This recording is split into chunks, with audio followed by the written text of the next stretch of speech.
Hey there, how's it going? So, since I started this channel about, I don't know, 6 months ago or so, don't look back at the other videos, that'll probably give you a better indication of when I started it, but I'd imagine it was about 6 months ago. I've wanted to do a little playthrough of a game from start to finish, and I haven't been able to do that. Mainly, I got pretty close on Stray, but then I lost the last video I did, so that can go fuck itself. But this is Norco. It's a point and click. It's a classic. Well, it's like an emulation of a classic, or what do you say? Like an homage, not an emulation. It's an homage to the classic pixel art, point and click games of the 80s, early 90s, mid 90s. You know, Monkey Island and all that sort of stuff, and Full Throttle. This kind of looks a bit Full Throttle-ish. You know, I used to love games like that, like Broken Sword and all that sort of stuff. We're gonna try and give this a go. I've got about 3-4 hours now to spare, so maybe that'll get us through part one. I read that the game's like about 10 hours long, so that's fine. I'm playing on a Steam Deck docked. This mouse is actually it's a little bit wonky. And yeah, we're gonna try and get into it, start to finish. I'm not sure how the audio is here in the game, so I'm gonna put it up a tiny bit. Hopefully that won't affect it too much. I'll keep a watch on that. Here we go. Norco. I haven't played this before. This is first playthrough. Heard good things.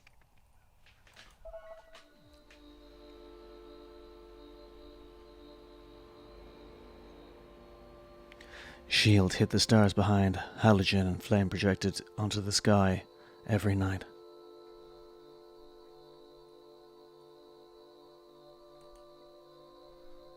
There was no such thing as silence.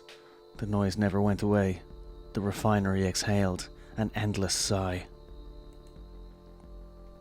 I could never sleep, it was so loud. I still can't sleep without that sound. Do you know what? I do like a bit of sound, so I'm going to say I still can't sleep without the sound.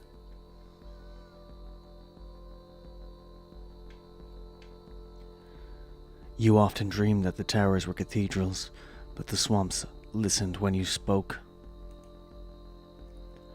That the birds became radiant spheres while circling Norco's sky. Jesus, look at that. You spent your adolescence sleepwalking between little devastating rituals. Though Blake pleaded, you decided to leave. I knew he'd get over it, I didn't care. I think I'm a thoughtful fella, so I thought he'd get over it. Grow up, mate. He never did. You caught out on the Grainer to Chicago. The Grainer's probably a train, I'd imagine. You caught out on a Grainer to Chicago and onwards to the West Coast, thinking you'd never return. You wandered through the overlit suburbs of the vast American limbo. Tumbling down 99, you saw an old man crouched in the roadside ditch. He was mouthing your name. He had a familiar gaze. He was gone when you wiped the sleep from your eyes. That's mad freaky, isn't it? You spoke to Blake, learning of your mother's declining health, her insomnia, her erratic behaviour. You ignored the urgency in your brother's voice. You headed east. You threw your phone into the River Grande and joined the armies at the Mesa. For months, you were in the company of fugitives, sleeping in nuclear tunnels, repairing engines and weaponry.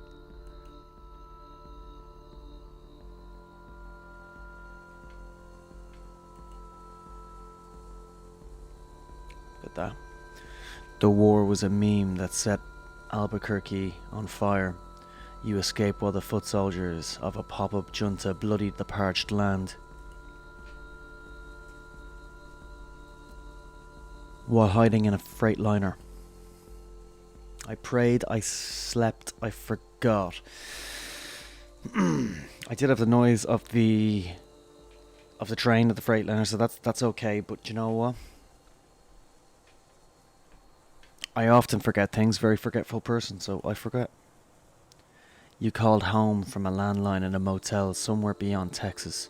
You knew from Blake's hello that your mother was already dead. Jesus. You hung up, shouldered your bag, returned to the highway. 5 years had passed. You made your way back home.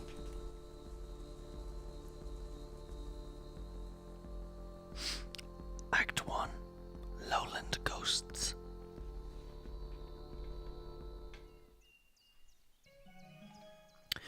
You awake from a delirious dream to find yourself in your childhood bedroom. Monkey watches you from the corner. He looks quite pleasant actually. Like to rub his belly. Okay. Alright, plants. You assume Million has been keeping the planets alive. Okay. A flyer from a show your friend put on a few weeks before you left town. A fight broke out while one of the opening bands played. Typical. I got whipped in the face with a bike chain. Fucking mad gig. Well, I mean, who was playing? The Hells Angels? Fucking mental. I was outside. Wouldn't be in that gig actually. You didn't feel like being around crowds that night.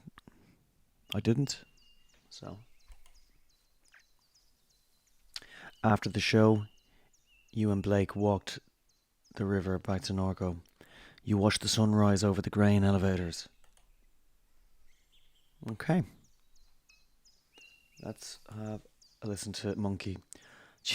Monkey, your best friend. A childhood gift. Okay. Most friends are a gift. That's what I think. Most friends are a gift.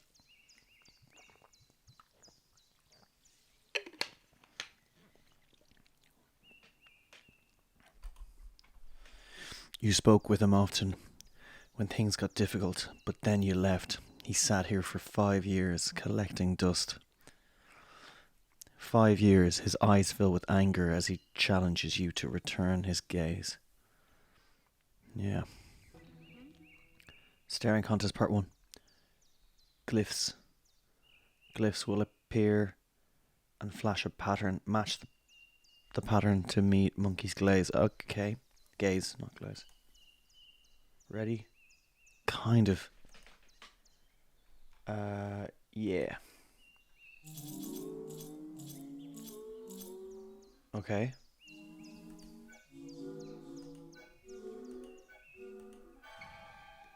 You successfully meet Monkey's gaze with a cool assurance. However, his expression is unchanged. Damn. You stare more intensely. Staring Contest Part 2. Rings. Okay. Circles will appear over the monkey's eyes. An outer ring will shrink to the perimeter of the circle. Click the circle when the outer ring locks into place. Click the circle when the outer ring locks into place. Okay.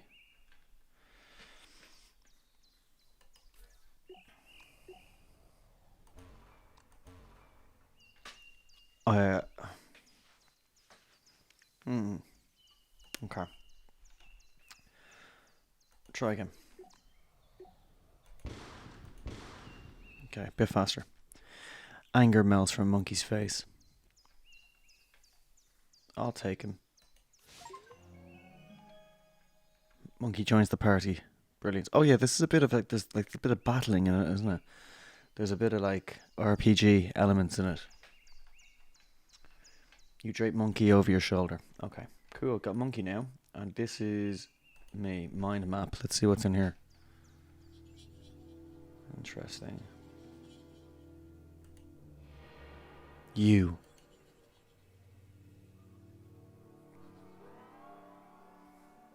Are home again. Because your brother needs you. Because your mum died. You. We're traveling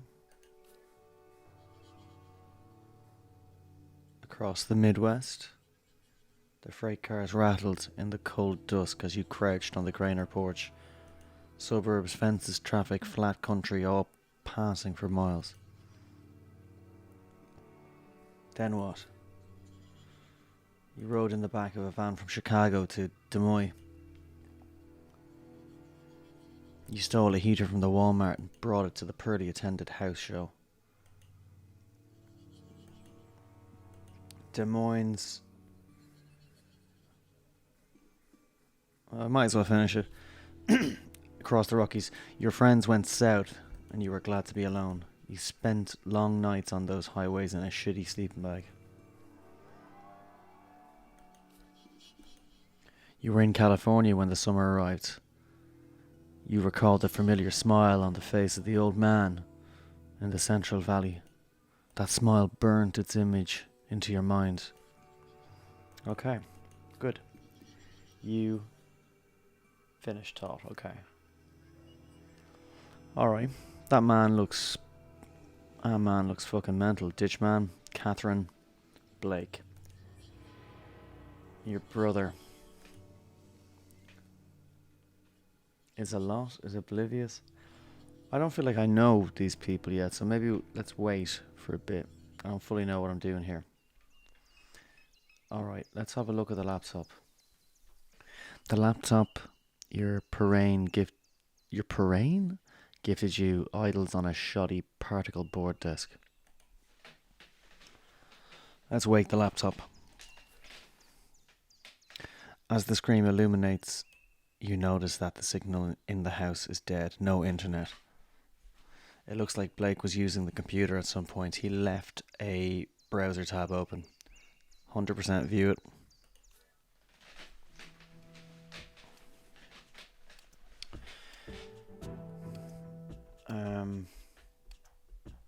Okay. Modbot. Archive. Anybody still post here? Nope. Place is a wasteland. 05 Exula? Sexula? Wanted to run something by you, gents. Was knocking out sack a late in the spillway.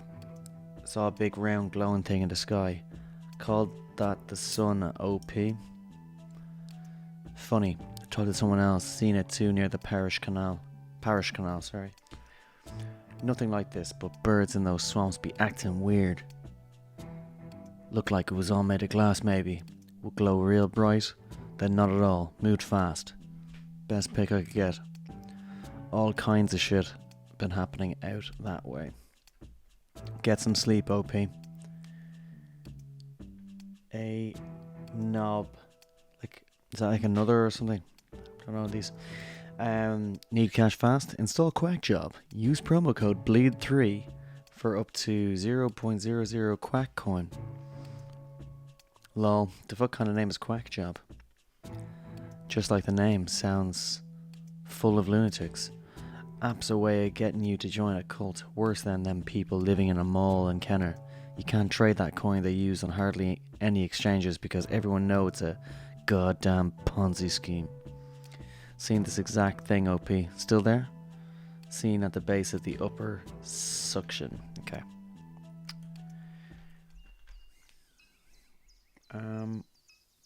Outside. Cool January air spills through the open window. I know how that feels. Computer traffic glints along Apple Street as a pair of wrens weave out the overgrown lot next door. Some of this is written a bit weird. Or maybe I'm just reading it weird. I don't know.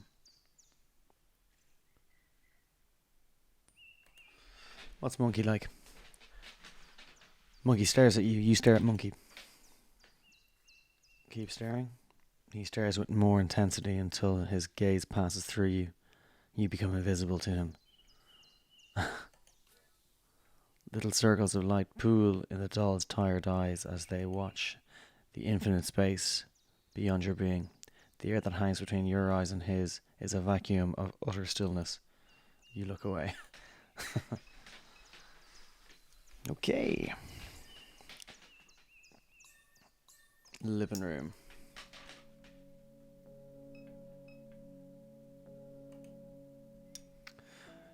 Memories of sleeping, memories of sleepless nights. Your mom sitting here staring through the window. There was a tension in her demeanour, as if you were interrupting some urgent and obligatory task. You'd continue to the kitchen, with no words exchanged. But those nights were rare. I thought you hated me. Let's see. You know what? I'd imagine at this stage he was a proper teenager. So I'd say he thought she hated him. She was thinking about Blue. She barely knew you were there. Dark. Your mum's unfolded laundry. Photo album, have a look in there. The family photo album. Let's have a look. Yellowing pages of disposal photographs. Your grandfather, a peculiar look in his face, impossible to read. Your mum staring at Blake through the obscure lighting. He's dressed as a vampire, tugging at someone's waist. Pleated khaki shorts. A photo labelled duck scene. A photo labelled duck. Scene of a barbecue on the lakefront. The man centre points playfully at the camera. His face obscured. Turn the page. There's Blue, your father, though you've never thought of him that way. An easy smile on his face, a canister of dip shoved into his front pocket. You set the book aside. Alright, so the mind map went on there again. So maybe I have to just keep going here. So let's see Blake. Your brother is oblivious. I think we're thinking like a teenager. So let's say oblivious. Your grandma once said that she didn't expect much from Blake. She said that he was short-tempered, oblivious, and couldn't focus. Blake was sitting in the chair across from her, staring down at a tablet. After she left the room, you asked him how he felt. I feel fine, he said. Why? 'Cause of what Gran said, you responded. He looked a little confused. What did he say? Your brother is a lot. Okay. Younger, reckless, gets in trouble, spends sleepless nights scrolling, edgelord, sensitive, compassionate, foolish, can't take criticism, always needs money, tries to help those he loves but often makes things worse. What else? This is deep shite, isn't it? Insecure, dysmorphic, constantly checking his reflection, always seeking validation, was terrified of you leaving, and now he's terrified of you dying. When I think of him, I just feel guilt. He needs to get over it. Pretty harsh. Let's go down the guilty one. Makes it seem more appealing. No love or anything like it. Your brother. Dismiss. Okay. Catherine. I wonder, is that your mum? Yeah, it is. Died. The cancer metastasized. Never heard of that before. It was in her liver, then her lungs, then it was in her brain. She was on chemo, never finished her third course. At the hospice on Jefferson Highway, Blake said the traffic shook the building. He left before she drew her last breath. Along with the morphine drip and the rattling glass, that's how Catherine died. Your mum. Jesus. Some dark shite. Blue is a vague memory. You don't remember Blue, only the things you left behind. Photographs, cologne, tools, the name that your mother kept. Even the pictures that have survived are too faded to make out. Pops Pierre. Your grandfather, Peter Pops Pierre Malacan. He passed away when you were a teenager. He seemed to court controversy, though as a child, you never understood why. Okay. Ditchman. The smile of a man who crouched... Oh, shit. The smile of a man who crouched... Motherfucker. Ditch, however, visits your mind. His head was smudged with a Wednesday ashes and mascara ran from his eyes, so that would be Ash Wednesday, would it? Because they're in the south, I guess they do that. I remember, I think you do it after Pancake Tuesday. Ash Wednesday.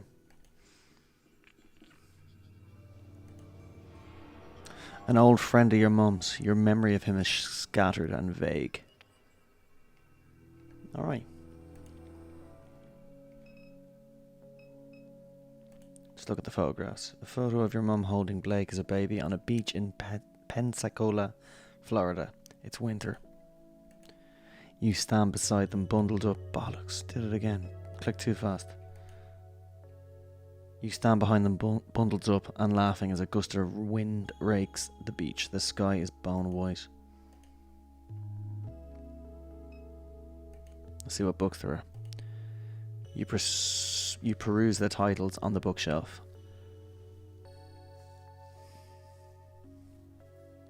The Western Margin of the Lake, Critiques of Deliberate Externality. Fenceline Diaspora. Go on. In the end, we decided to leave Dimes. It wasn't the cat cracker, or the smells, or the fear of our children's health that drove us away, though they played a part. Truth be told, it was the media attention, the spokespeople and activists and academics, all of this. I was done with it. I was done being a poster child, done being thought of as a victim. I wanted my experience to be my own, not something to gawk at or dissect in a laboratory. Let's go for the Western Margin. Many tragedies have come to pass along the western margin of Lake Pontchartrain. The unarmed hurricane of YW9D left the settlements of Frenzier and Lambrench in a state of unrecognisable destruction. Those who survived did so by clinging for their lives to the limbs of cypress trees. The fables and secrets of those communities lie with the bones now scattered in the sediment of the lake. There's a fair bit of reading in this game, isn't there?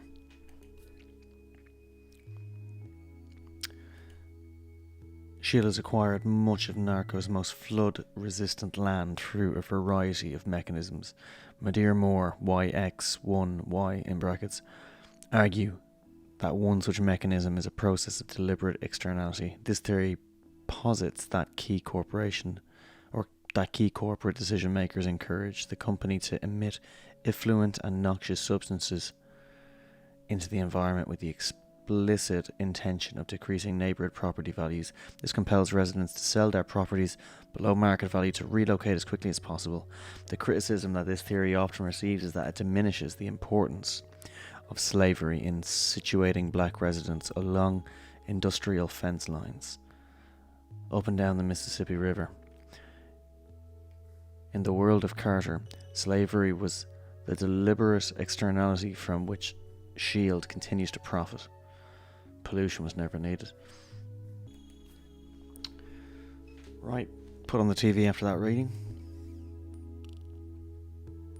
What if I put it on? You turn on the television. A chaotic distortion of mother's memories flash before you.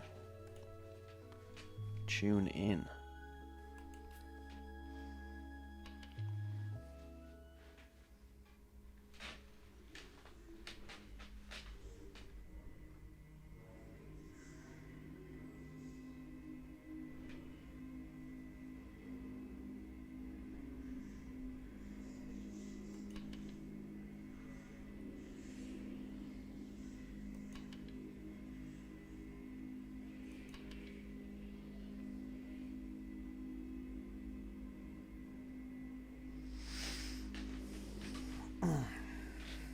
Alright, it's a woman there. Now we're back to the usual. Yeah. Alright. What was the other option? An old defective flat screen that your mom never bothered to bring to the curb.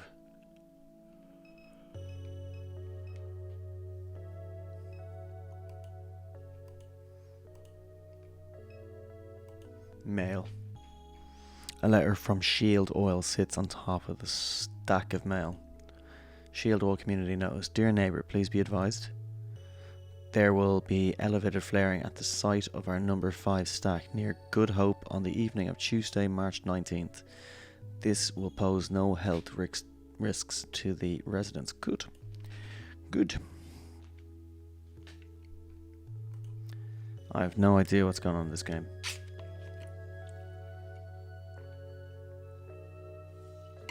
Oh idea.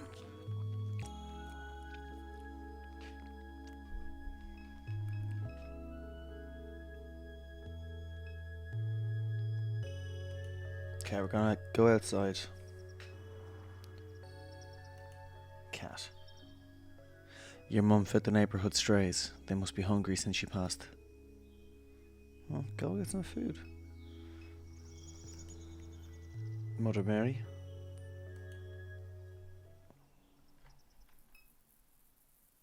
Mary. You observe the weathering concrete and flaking paint of the statue. I'll inspect it a bit further. The face is especially deteriorated, framed by a system of cracks. Interesting.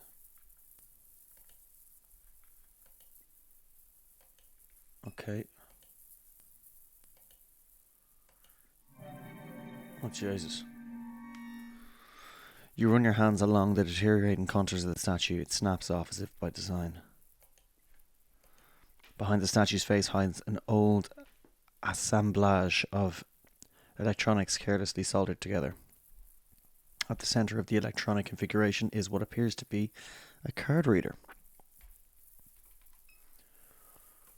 Okay, behind the statue's face, yep.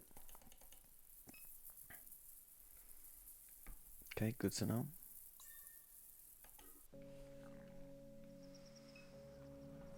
So maybe we need to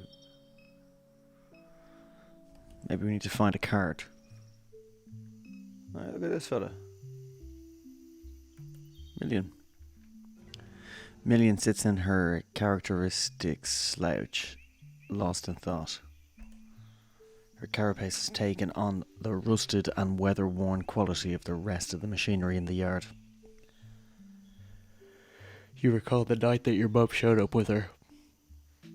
You and Blake stayed up past dawn, poring over pirated API docs. Her ragdoll mass was slumped on the floor as you wrote the routing procedure. You wonder if such memories hide behind her constellation of eyes. The robot regards you casually. Speak. Okay, you're awake. Best sleep in years. The sound of the refinery did always help you sleep, didn't it? In any case, I'm certain I was no help. She gestures towards the motorcycle at the edge of the carpet. I was turning over the engine on that bike to test the coils. It was quite noisy, but they're in good shape now. All I need is a fuse, and we can use it to get around while I finish repairing the truck. I heard the phone ringing inside, but my hands were full. Where can we get a fuse? The gas station. But you may have to persuade them. Troy, okay, to let you in. Were you expecting a call? Many people have been calling since Catherine died. Your brother is usually the one to answer the phone, but I don't know where he went off to. I wonder where he could be. Likely at the bar or the bookstore, if I had to guess.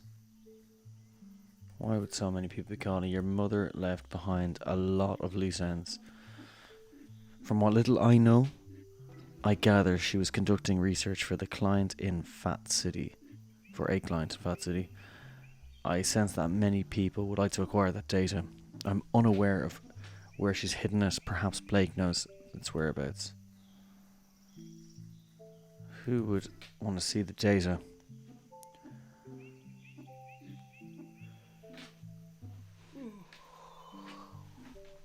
Your mother spent her entire life researching this town.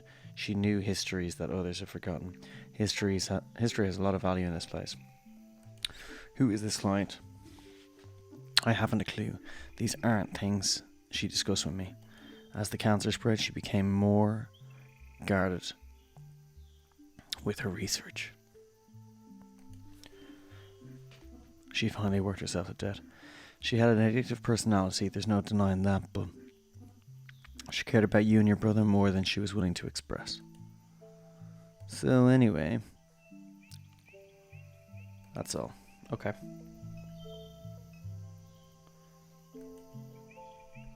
Steel pry bar. Can I take it? without a wrench. Bike. What's in here? Crab net. A disintegrating crab net. Blue taught your mum how to make these, and your mum taught you. In the summer.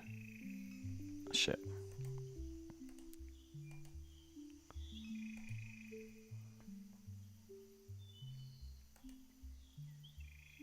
Okay, missed it. An old, disused motorcycle with extensive rust and wear. Let's head into the kitchen.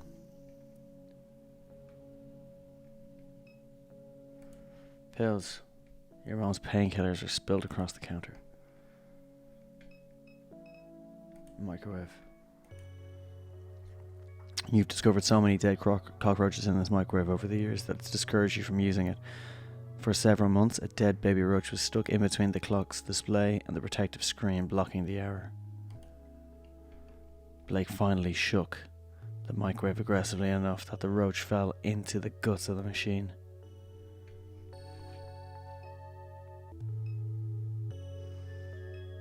Let's head into the laundry room first. You were always frightened by the laundry room. Fair enough. Is there anything else? Pills. Backyard. Okay, head up to the attic.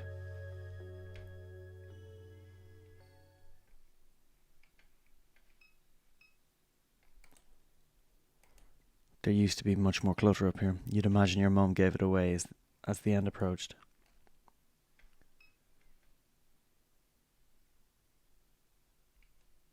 Eerily quiet up here.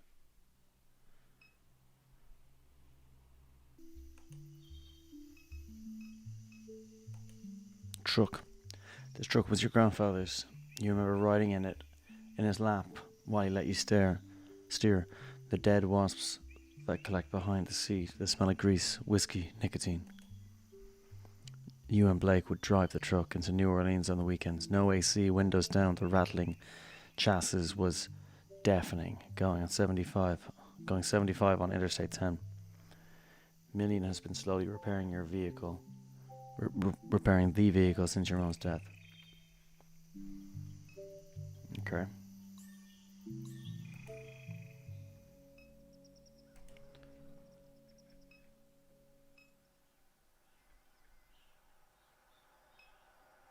Sisters. Talking to a turtle. The turtle, he crawled out of the trash can. Don't touch him, Key, he's dirty. No, he's not. Turtles are always clean. They live in the water. Trash water is not clean. Let it go. Just let me stare a little longer. He's pretty. That's my voice for them. Okay.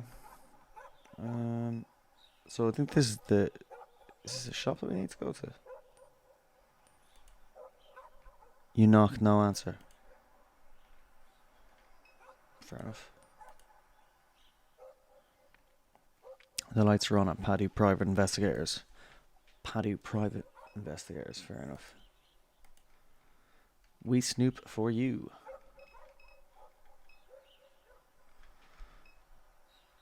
Okay, head to Apple Street. This is Apple Street, okay. Snowball stand. The snowball stand is closed for the winter.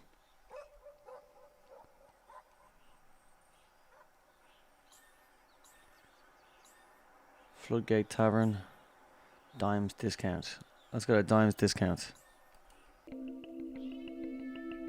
I thought this game would be a bit more like Monkey Island, but it's actually a bit more like those like Hideo Kojima, almost like graphic novels in a way. It's really cool, man. Soundtrack is fucking awesome.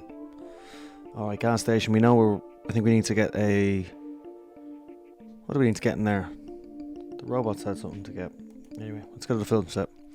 A film crew is set up along River Road. Several floodlights illuminate a gruesome murder scene. Two men stand pensively above a corpse. Approach the set. Gotta approach it. As you near the set, a small, energetic man jumps from his chair. Attention, dumbass. Can't you see we're trying to shoot here? Can't you see I'm trying to shoot here? What are you filming?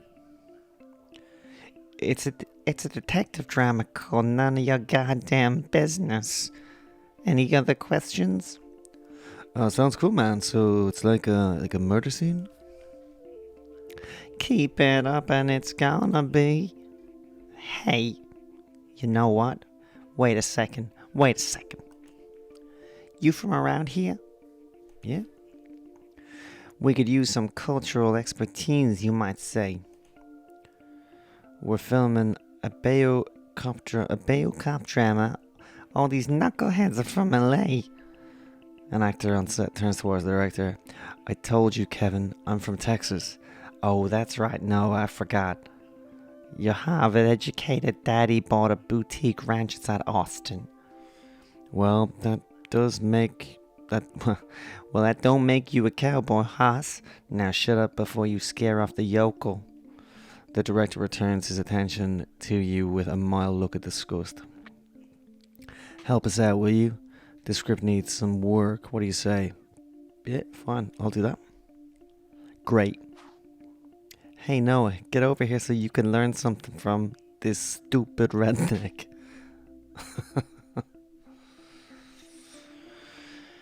The actor smolders. He whispers under his breath. I'm a redneck. Fine, Noah, you're a redneck. A real salt-of-the-earth kind of guy. But as luck would have it, we came across an even dumpier hayseed than you, okay? So just take a knee. Alright, anyway, we need some good slang. What do you call a villain, a bad apple, a lowlife?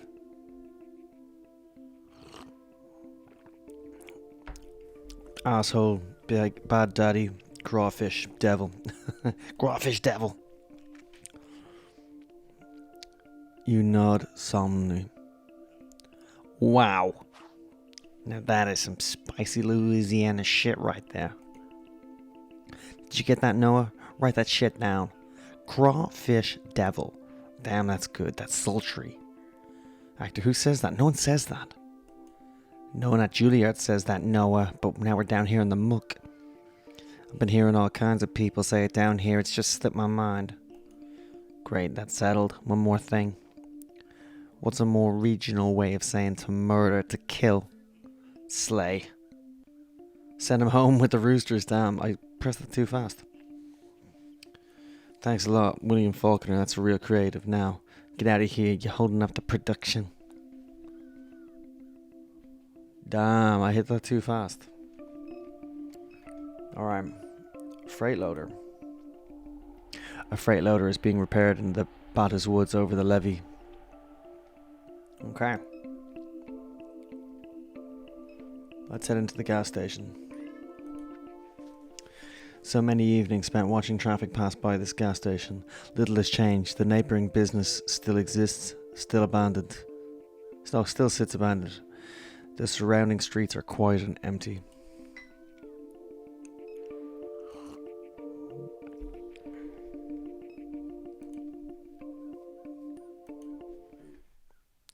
Well.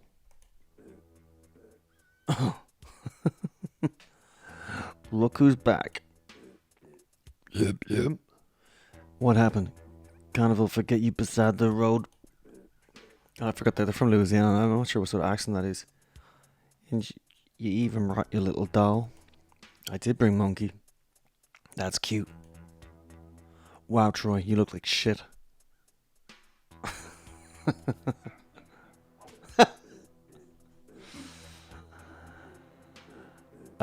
Not even gonna start with you. How come the rest of your family's so chill but you so uptight? My mom just died. Thanks. You're not that stupid, are you, Catherine? She too valuable. They'd never let her die. If anything, she probably vacationing on a hard drive somewhere. You trolling me about my dead mom? Trolling? You're so sensitive. Can't say nothing around you. Your mom was excavating all along the rim of the lake. She used to pay me to help from time to time, matter of fact. She needed someone smart, someone vigilant, someone like me. Especially with Shield snooping around. I've seen some wild shit out in them swamps with Catherine. What kind of shit?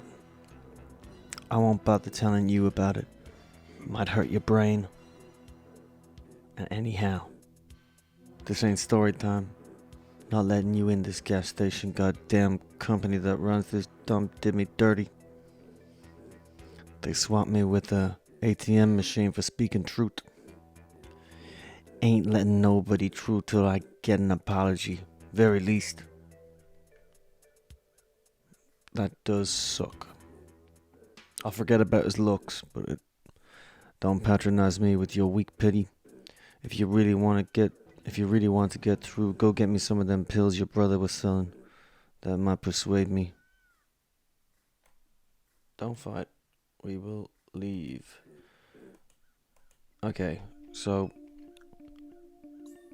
there was those pills on the kitchen counter.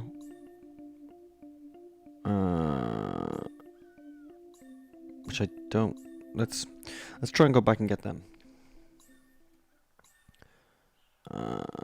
Paddy, that's where we are now. Home. Where were they? They were at the kitchen, weren't they? So pick them up. You popped your own pills. That's what we want. Now we should be able to get him. What do we need again? Million regards you. Shit. Too fast. Regards you casually as you approach. Yes. Work. We need a fuse. Okay. That's all.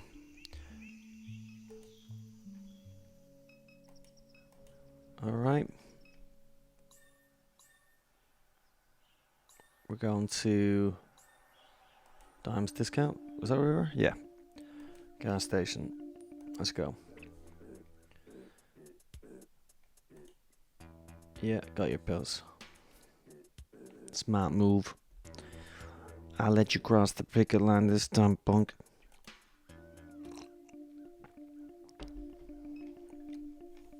Cool. Let's go. So we need a fuse.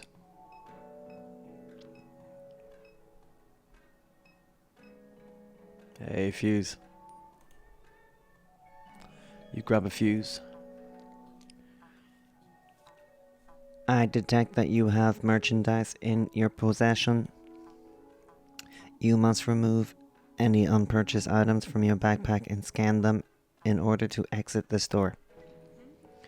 To use an item in your inventory, drag the item from the inventory menu to your intended target. Where is that? Is that here? Okay. There's a tune. You scan the fuse. Thank you for your purchase. Nice. Can we get anything else? We have some fuses here, so we got them. We have poppers and candy, so perfect. Perfect shop. For anyone who doesn't know what a popper is, look it up. It's something for parties. Special parties. Protein bars, bubblegum, Brett mints, taffy, etc. Alright. Dog food. Do we have any cat food?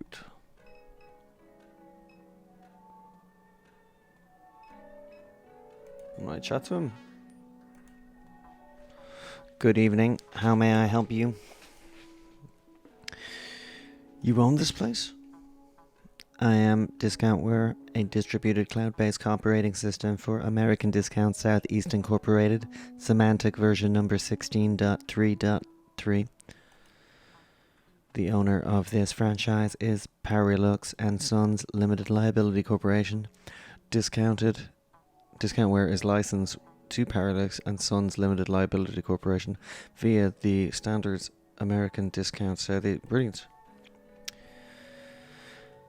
How do you like this job?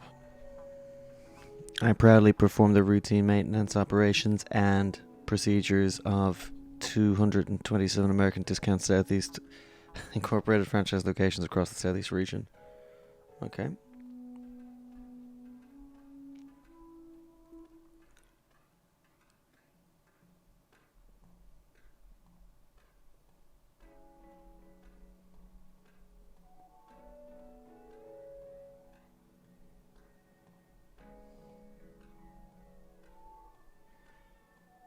Sorry, I'm just texting girlfriend.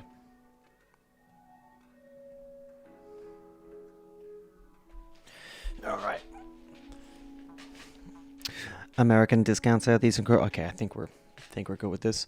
Let's see. You know Troy, that guy outside. Thank you for your inquiry. I'm forwarding it to Perry Lux and Sons.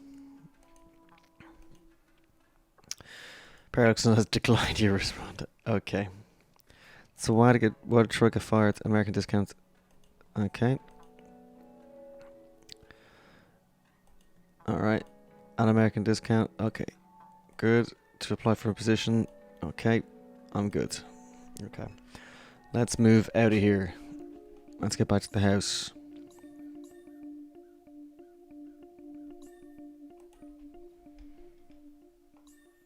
Okay, back to the house. Let's give El robot friend here million. Got the fuse. We'll be able to use the bike to get around town until I'm done with the truck. Yes, it concerns me that Blake still hasn't returned. Me too. He's been spending a lot of his time at Sarpy paperbacks lately. Perhaps we should look for him there.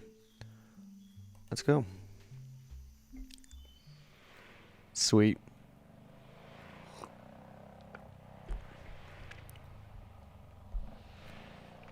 Oh wow. The sky bleeds a colour you knew as a child. Airline highway passes beneath your feet. Million has joined your party. Nice. Interact with party members by clicking their portraits in the party menu. Yeah, okay. Let's see what Million has got for us. Million shouts over the wind. The bike runs much better now. You can use it to... Sorry. The bike runs much better now. You can use it to get around during your visit. Hope you're appreciating the voices. Where could Blake be? He spends much of his time at Scarpy Paperbacks. Perhaps we should check there. Okay. How's Blake been? The year that you left Blake became uncontrollable. His behaviour troubled Catherine deeply. He was beginning to remind her of your grandfather. After he was expelled from Destrahan, he began running drugs into the parish. Priests do love a good time. He made himself many enemies. He put those things behind him after her illness, but now that she is gone, I am uncertain what to expect. This place can ruin people. It's not our job. I could have stuck around. It's not our job. ...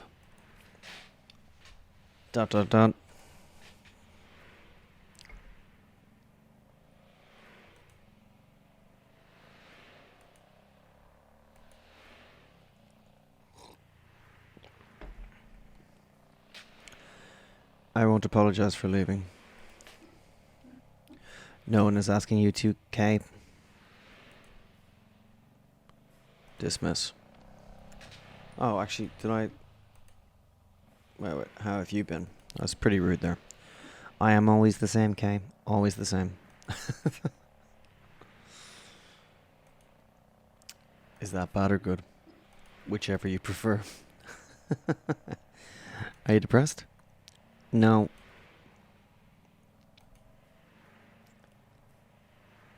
Love you, Mills. Thank you. What's it been like around town? Oh, okay. What's it been like around town? Shield has been expanding since you left. So I think Shield is like the police. Catherine took your grandfather's boat into the lake to investigate reports of construction in the swamps along the shoreline. She assumed it to be unpermitted Shield activity. She was unable to find any evidence, however. It was clear that she found something during that investigation. What was it? I don't know. Perhaps you do? I haven't spoken to her in years. How do I know?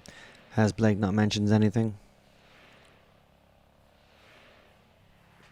I've never spoken to Blake before, so I would just be putting words in his mouth. So I am going to just say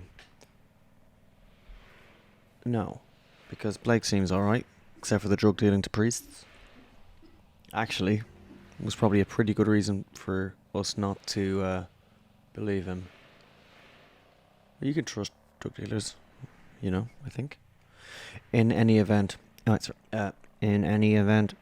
something drew her to the lake in the months before her death.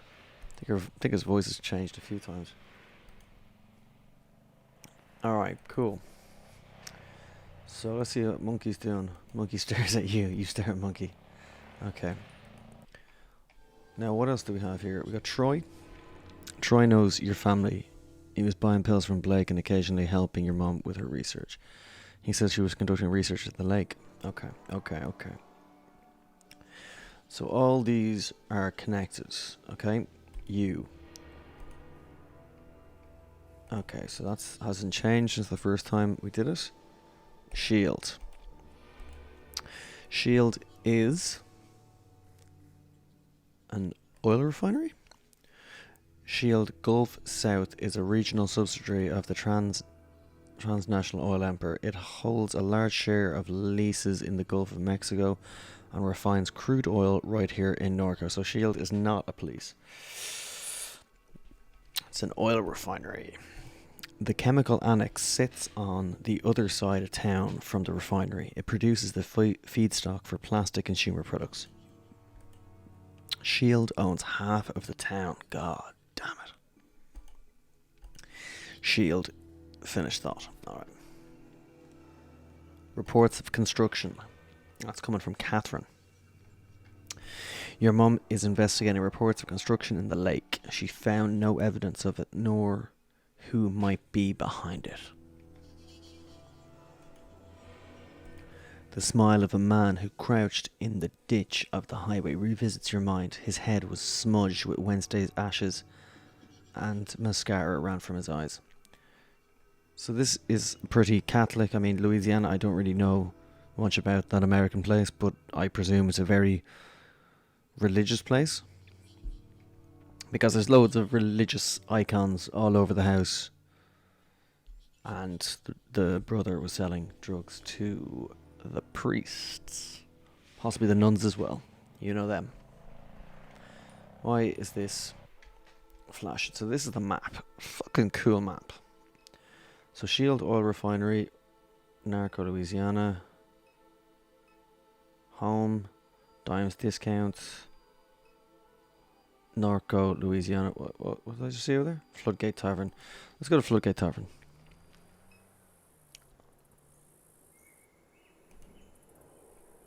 The Floodgate Tavern. Many Shield workers gather here after their shifts.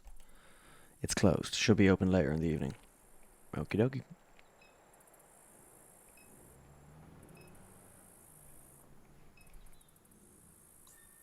Nothing we can really do here. Let's see. So that's home. We've already there. Shield Oil Refinery. Dimes Discount. We were already there. So we're going to Sarpy Books. Checks for cash. Driver. Tune again. Let's talk to this gentleman. Started doing this rideshare thing a few weeks ago. Kinda hate it. Why? Pays like shit. Spending hours a day making small talk is melting my brain. Nearly broke an axle driving over a pothole in the Holly Grove. This is my grandpa's car. If I trash it, it'll kill me. Drove anything interesting? There's all types around here. Some guy drove out to the middle of the swamp. Was like 2 in the morning and asked me to wait. He got out, took off his clothes, jumped in the bayou, came back up, A minute later with a bag, toweled off, got back in, found it to be pretty fucking weird, I don't know. And a while back I drove some lady out to the medical district. She was an odd one. Seemed kinda sick. I'll continue on. Oh shit. Fuck.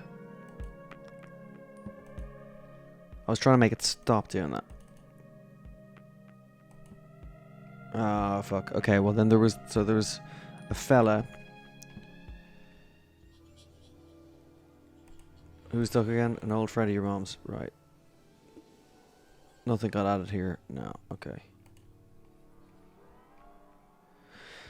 Yeah, I'm clicking a bit too fast sometimes, so it's killing this. And I thought by pressing that little button maybe I would, I don't know, maybe it would stop.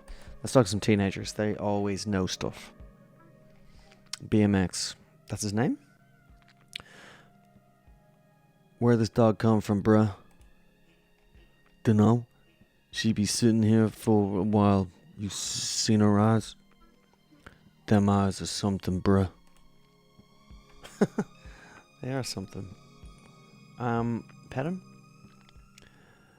As you reach down to pet the dog, she shows her teeth and growls softly. At least it was softly. Okay. Hey, we can get some dog treats back in the shop, I think. Let's go to the bookstore. Woman and a cat. You wonder how anyone can read in this dim, cluttered bookshop. As your eyes adjust, you see Blake's childhood friend Erica waiting behind the counter to greet you. Kay? And Million, when'd you get back into town? I've been in Norco for quite some time. Perhaps you are misremembering Erica. Weird. I guess so. But anyhow, Kay, you're looking rugged these days, old friend. Heard you ran into Troy.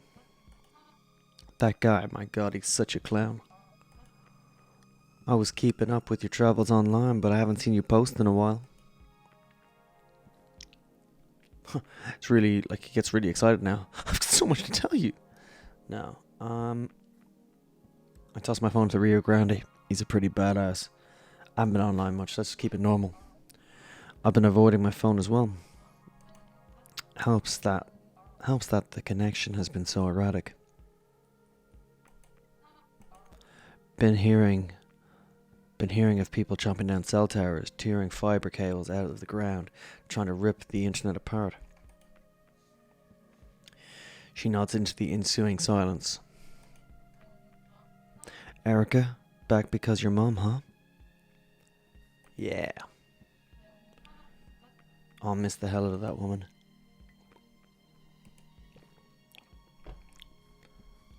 Same. You and your brother have been living in my heart since I heard the news. I know you weren't always on the best of terms with your mom, but she loved and admired you. She talked about you constantly. I think it used to make Blake upset. He felt like you were the favorite. He was right. Catherine did always say that you reminded her of herself, but it didn't always sound like a compliment. Have you seen Blake lately? It's a good name for a book. Yeah, I saw him just yesterday. I saw him just yesterday. He hasn't been around the house. He has not. He said he was heading to the Floodgate Tavern when I saw him. He may have gotten wasted. I know Gus let him sleep behind the bar a couple of times. Did he know you were coming, Kay? He never mentioned it. I thought I'd surprise him. I'm sure he'll be relieved to see you. He's been resisting help, but he needs it. If I hear from him, I'll tell him to find you. Sweet, let's talk to the crouton, the cat. Better?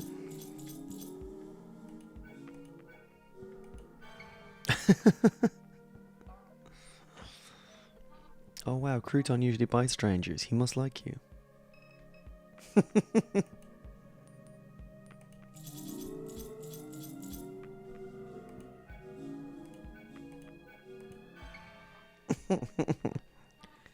He seems to be getting a little excited. Try again. Okay. Ah!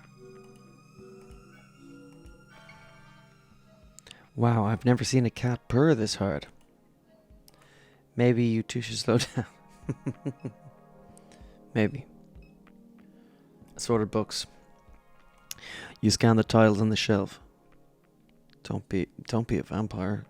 Good Hope Cemetery. Let's say don't be a vampire. You pick the slim self-published paperback from the shelf and flip to a random page. Another dark and lonely night spent in this cavern of despair. Hidden from the daylight, blackout curtains are all that defer my eternal death. Deep. Thought being a vampire would be sexy, but it's not. It's awful for your skin. I look pathetic. Also, blood tastes like bong water. Didn't think it'd be like this. Don't be a vampire. Good Hope Cemetery. A carbon copy of a document authored by St. Charles Parish Planning Committee. The document outlines the parish intentions to secure a roadway through a 90-metre stretch of the Shield Industrial Complex. Wow. This assessment would allow the descendants of those entombed to visit the Good Hope Cemetery. The grave sites are currently surrounded on all sides by a refinery. Pass. Okay, we'll pet the cat one more time before we go.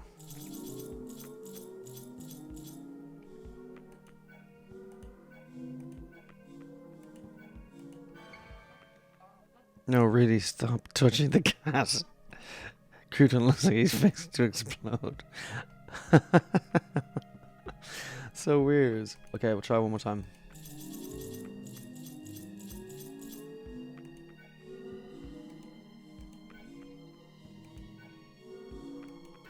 Oh no. Got it wrong. Okay. Okay, I do hope Erica is correct and that Blake's absence is due to nothing more than another drunken night. My intuition leaves me with a sense that something is wrong. Do you feel it too, Kate? Does something feel strange to you? Catherine.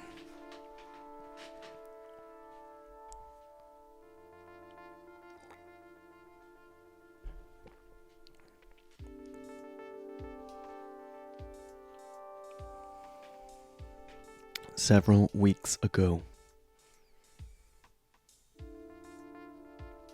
Greater New Orleans Neural Version and Clinic. What brings you here tonight? I'm dying. The cancer, it's gotten everywhere. There are some things I'd like to leave behind. I understand. Are you referred by Mr. Richard? Duck. That's what everyone calls him. Yes, Duck. We've followed his branch with some interest.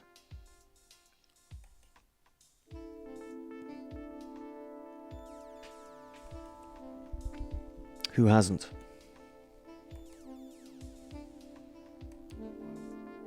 I gather we'll be discussing this in more detail as things progress. For now, let us begin with a simple exercise. I'd like to talk about your earliest memory. It's of pine trees, yes? That's right. Tell me about them. They grew from the concrete. Like a rash, and cracked the driveway. Let's not be weird. And the concrete broke into pieces. They made your father upset. He'd see them and frown, but he'd remain silent. He'd sit quietly in the truck, dissatisfied. I wouldn't say a word. Speaking in those moments made you feel like a fool in his mind. Your father's house was suffocating. I'd say suffocating. She doesn't seem like she's in the best way with him. I couldn't wait to get out, and that's why you married Blue. Yes, to have somewhere to go. We brought our little place on Good Hope Street. The whole thing was a mistake. When I told him I didn't love him, it was in my father's voice. I told him I never loved any man. Was it true? Sure. She's got no reason to lie. That was a difficult night for you. It didn't feel real. Where was Blue? He sat at the window all night. The east facing the window? Yeah, the east facing window? Yes. When you stood over him to apologize, you saw the flare stack of the refinery in his eyes. Jesus. That's right, I never apologized. That's right. Alright, so we can save memories to what? I don't know. I don't know why we want to. That's a pretty cool one. Let's save that one. Why not? And I do like the trees. Can I just save all of them? Is it worth saving them all? I don't know if it was worth saving all of them. How was it after that? In the time before he died? We circled each other in wide orbits. I'd hide at the center of the house nursing Kay and only leave when I heard him step out. He'd sleep on the couch or next to her crib. He'd sing her old Cajun lullabies, pet her head, whisper to her about his life.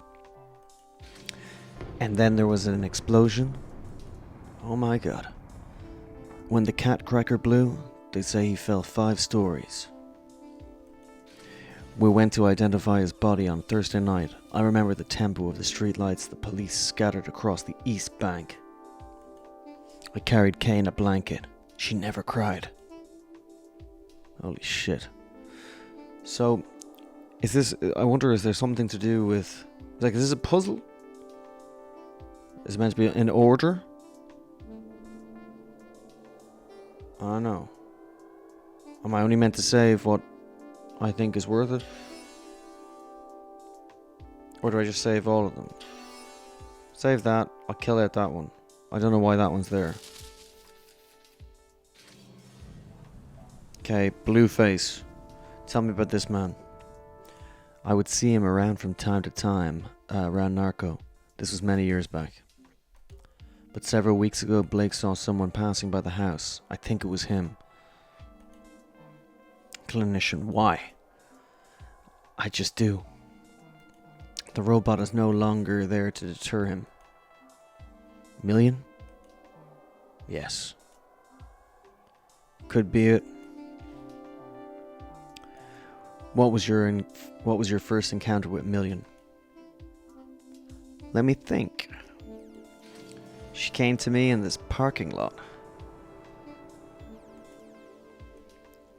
Kay was about 12 years old at the time. She knew Blue from his days at the aluminium factory. Aluminum for the Americans. I stared for a long time into her constellation of eyes. They swirled in a kind of desperation. Okay. I took her home knowing it was another mistake. You were reckless in those days. I welcomed any trouble I could find.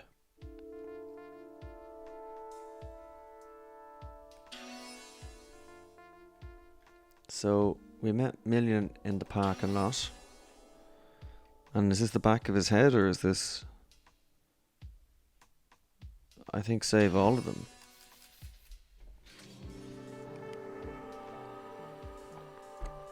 What is the significance of this image to you?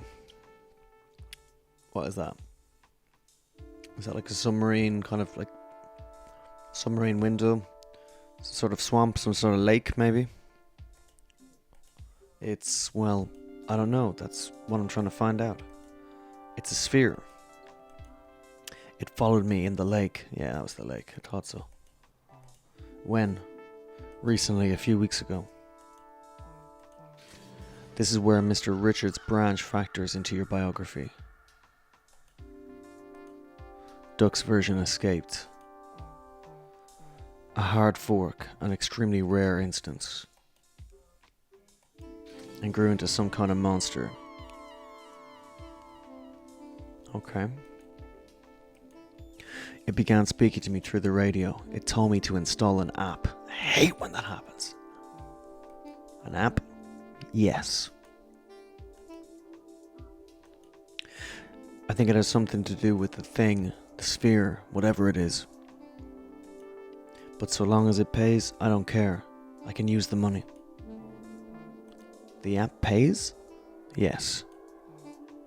I see. It seems this is the last control point that you submitted. Would you like to include any additional thoughts or memories? Anything not included in the intake form? No. That should be enough. I will now begin disconnecting the sensors.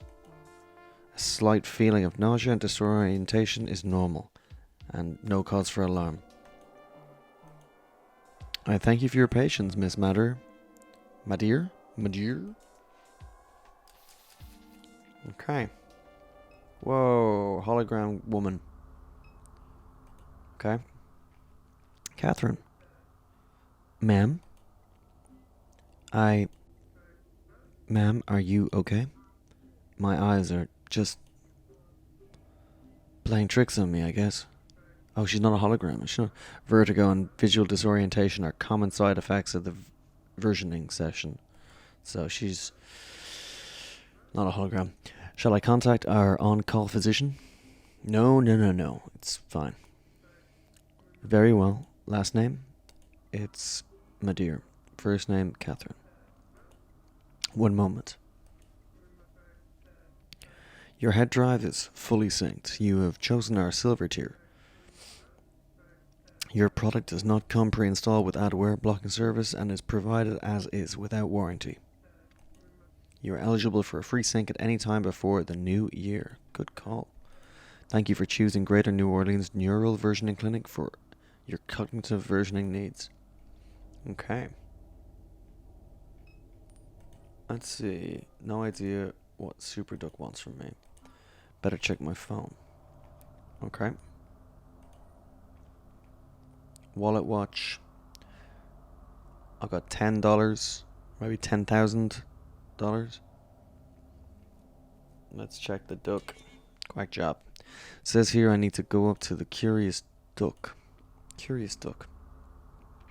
Install Quack status complete. Meet contact at the Curious Duck. Receive orientation. Okay. Order ride, no service. Case picker. Any messages? Okay, they put me on another. What if I go up here? Just checking in. Please text me when you can. Okay, I'm fine. Where are you, dear? Arizona. Where in Arizona? I don't know. IDK. Love you. Just checking in. Still in Arizona? New Mex. Be careful. It doesn't seem to be safe there right now. Call when you can. Getting worried. Okay? Blake says he hasn't heard from you. Really getting concerned. Please call. They put me on another round of chemo. Would love to hear from you. Call. Ah, it's not good. That's to me. Let's see what Blake has to say.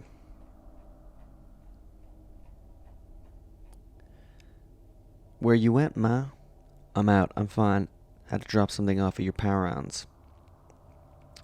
Been gone a while. I had to make a couple of stops. I'm okay, I promise. Blake, have you heard from your sister? Yeah, she said she was okay. Where is she? She didn't say.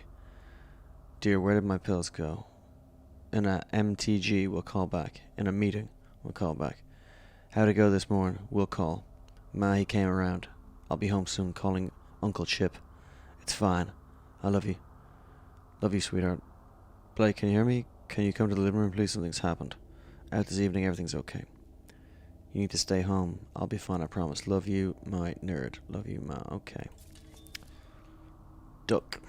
What's Duck saying?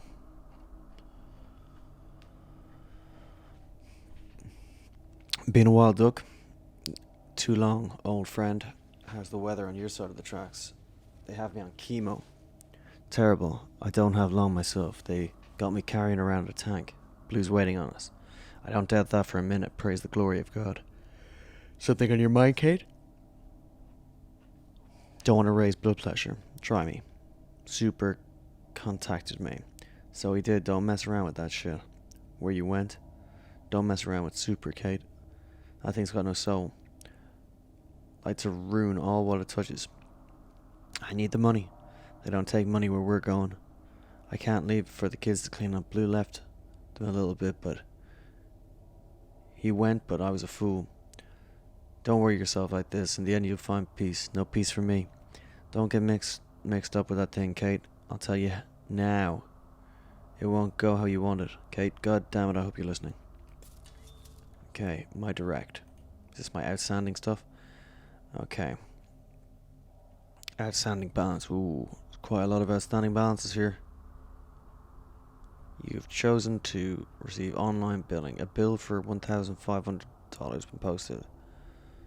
Okay. So we owe some money.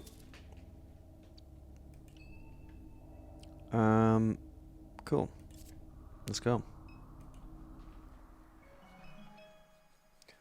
Broder Street's been added to the map. We need to go to Proto Street. Puppet Theater. Onlooker. Let's talk to her. Showgoer. This is taking forever to start and I'm starving.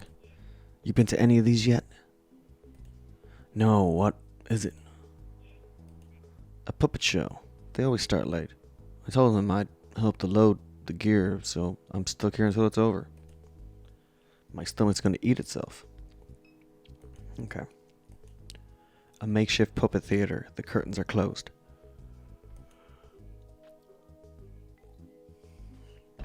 Maybe I'll come back later to see what this is about. Okay. French Quarter. City Hall. Proto Street. Let's go to the French Quarter. So it's Christmas time. Oh yeah, this is 7 weeks ago. So when we started the game, it was in January. So this is probably, this is December. Well, ho ho ho. Santa's eyes roll wildly in their deep sockets. His mouth twists into a smile. How are you, dear? Got $1 to spare? Help spread some Christmas cheer? Absolutely. I'm down to my last dollar, but sure, it's yours. Okay, that's fine. I'll take it. Santa is... You'll take it? Thank you. I do what I can. Santa looks creepy as fuck. Okay, gave away our last bit of money. NG. Let's talk to the oogles. Beard. Hey, ma'am, you got anything to spare? I gave my last dollar to Catherine's Gestures across the street. Santa. You gave sketchy Santa your money? His sign says he's raising money for veterans last night. It was for leukemia. Wait. Last night it was for leukemia. The night before was for something else. I respect the graft, but he stole our corner. Tell him something. You should confront him. It's hardcore. We did. He tried to kill us. Santa means business. Yeah. With a knife. Wow. It was dull, so it just bruised a little. Are you okay? It'd be a lot better if I had another drink. Okay, so we got some drinks. There's the curious duck there, so it's good. Hot dog vendor sits behind a large plastic cart. He looks up eagerly as Catherine approaches. Shit, probably should have saved my dollar for that.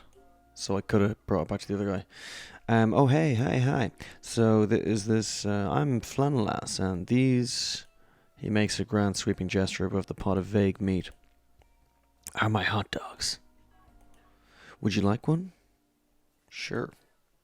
It's like $1, is it? What the hell, I'm done anyway. Really? You're buying a dog? That's fantastic, that's great. You seem a bit surprised. It's been a while since I got some business. Been a little slow. Haven't ordered new dogs in a while.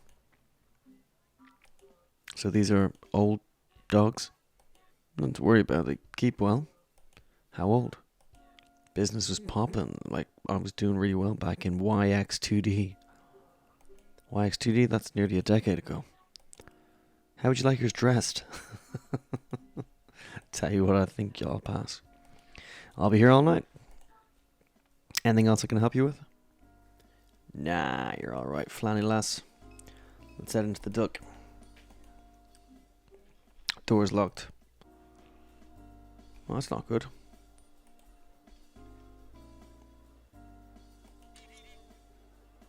Meet contact at the Curious Duck. The Curious Duck is the nearest renovated location. More information awaits you there. Okay.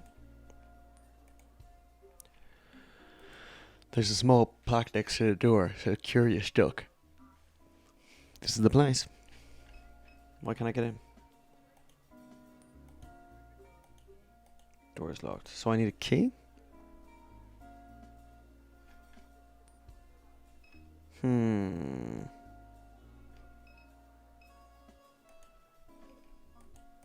Can't believe gifts sketchy sent $1, not us. Harsh. See if Santa has got a... What is this? Found $1? No. Well, go find one. Okay, start with the crowd. And that is why Marie Laveau opened a t-shirt and camera shop in Royal Street. That's not scary at all. I paid for a ghost tour for just gonna walk around looking at t-shirt shops. I want my damn money back. Jazzfest Dad, this is a farce. What kind of tour guide are you? Well, technically I'm not one. Excuse me? My roommate is. Then where is he? Long story. I came all this way because the website said it'd be fun. I'm having an alright time, tour guide. This city was supposed to be enchanting. Anyone trying to score some Molly? I hate New Orleans. Right, okay. Let's head somewhere else. Back to the overpass. Already been there. City Hall. Okay, let's talk to the skiers. Beautiful night, huh?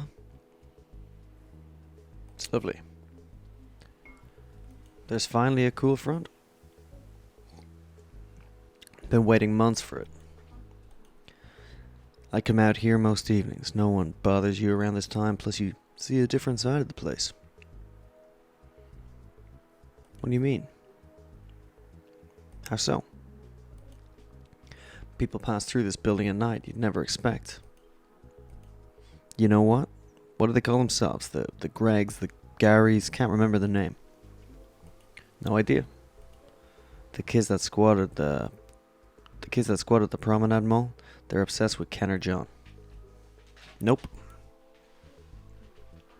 Then it probably wouldn't mean much to you, but anyway, I see them come in and out of City Hall almost every night.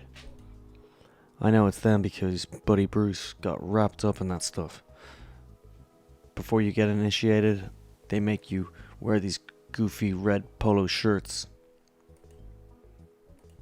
Then once you're a full Greg, Gary, whatever, you get to wear a blue polo shirt. Sounds like a joke, and it is, but I don't think they realize it. Anyway, that's the kind of stuff you can see around here at nighttime. Why do they come? What else would they be doing here? I wish I had a clue. Okay. Let's head in. An armed security guard greets Catherine as she enters the building. He sits on a wooden stool next to the walk-through metal detector. That guard was vibrating there for a second. Good evening. Badge, please. Damn, I left it at the house. There are no council meetings scheduled for this evening. You'll need an employee ID badge to enter. I hear strange people come through here at night. Guy out front mentioned squatters in polo shirts coming in and out of the building at night. I don't get paid to answer questions. Okay.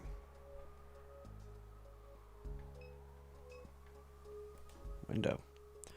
A figure sits at a desk overlooking Duncan Plaza at the deepening winter night. He watches the fingers of a cool front animate the tops of oak trees in the park. He watches the last remnants of commuter traffic leaving Canal Street, the pulsing taillights, the shift workers running towards the bus. Okay. There's nothing we can do here, is there? What about clicking on this? Nothing we can do here. Order ride. Where would we order it to? Eagle Wholesale? So I don't have enough money to get there yet. Okay. What about this? Need to get inside the Curious Duck. Yes, we do. The Interstate Expressway traces a scar down Colborne Avenue from east to west. East. The bridge cuts east through the Trem and the 7th Ward, like places whose stories should be forgotten or left behind in haste. The pillars still tell those stories beneath the interstate. East above the industrial canal, the mouldering strip malls, the narrowing expanse of the lake, the shrimp boats that prowl the black marble waves. East through Mississippi and the winter weekend, the darkness, and onward to Florida where it terminates. See what west is like. West is the suburbs that Catherine calls home. West is the concrete expanse that breaks clean and sharp at the St. Charles Parish line and gives away to the cypress swamps. Two-pillared crown spire above the overpass, silhouetted by the unnatural glow that leads to Norco. Okay. Okay. Interesting. So, overpass.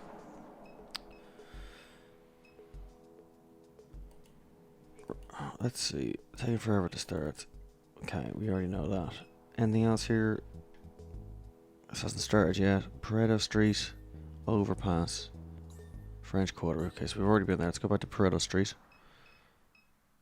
Billboard. The uncanny smile of personal injury lawyer Martin Smart hangs above Interstate 10. His eternal coiffed hair clings desperately to his head. His hallmark blood-red tie catches the eyes of drivers speeding east. Just a click away, the sign reads. Okay, we get everything from the clinic.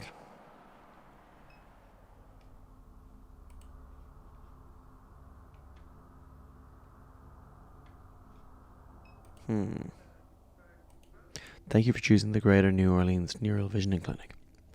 Okay. Oh, haven't done this yet.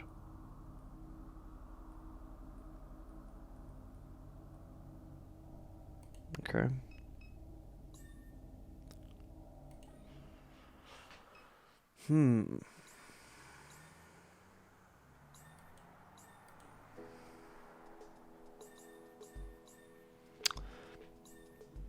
Really, the only place to go is the French Quarter. Let's see what we can do.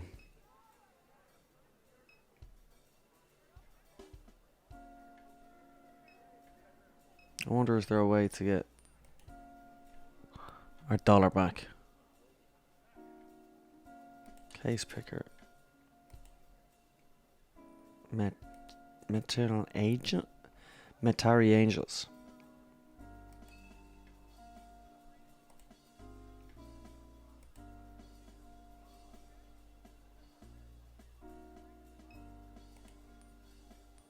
Are we still closed? Yeah. Still here, can't believe they gave Sketchy Santa $1. Yeah, I know.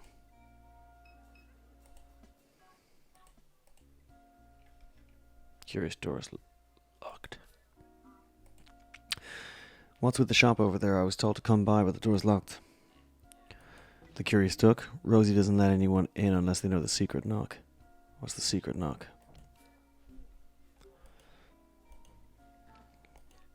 I can't say, sorry. It's urgent, please. Well, I do need some business. Alright, I'll buy one of these old hot dogs. You won't regret it. Doubtful. How much? Just $14. We don't have that. Is what a joke. Christ, do you take wallet transfers? Cash only? Come on. Damn, well, what if I send some business your way? Then I'll show you the knock. Okay. Back to the overpass. Let's get this lad. Oh, the puppet show started.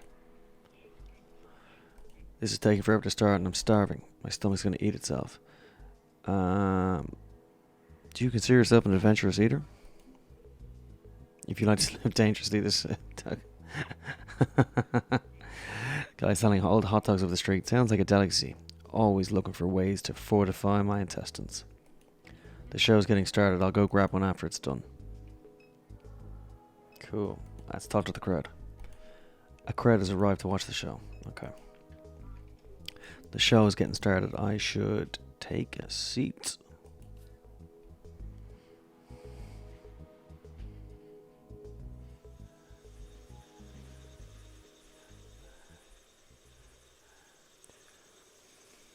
Gator Farm. Gator, deep in this cypress hollow I hide. I mourn this evening. My last child has died. They hang hooks from the trees with chicken ties. They shoot bullets in our heads behind our eyes. It is a curse that I'm the last to survive. I was once captured by a fisher fool who called me his own. He walked me like a dog along the sinking streets. He fed me strange plants and deli meats. He even covered me with blankets, and when I went to sleep, I left on the night of the monstrous flood. The fool has not rested a single night since. He stalks these bayos each night, hoping to see my eyes shine.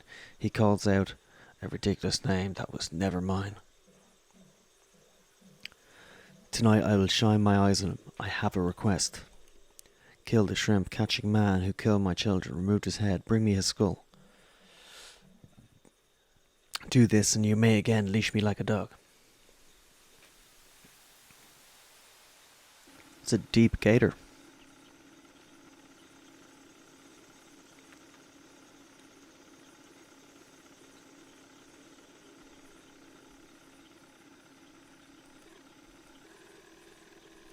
Oh, wow. Okay. Oh.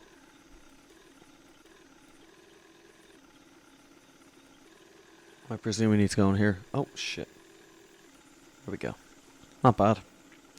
Hello, fisher fool. You've trolled this bayou for many nights. Here I am, the one you're trying to find. My child hangs dead across the lake. Bring me the head of the shrimp-catching man. The one who captures the small ones. Peel the flesh from his skull. Jesus. Do this and I'll be your dog again. Alright. Right. Maybe up here?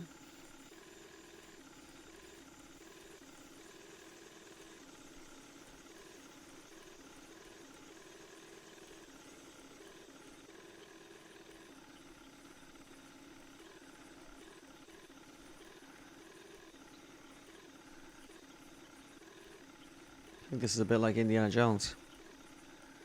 If you remember that, the Fate of Atlantis. I think there was like a ship bit that's a bit like this. Oh shit. Let's go up and around here. Ooh. Oh.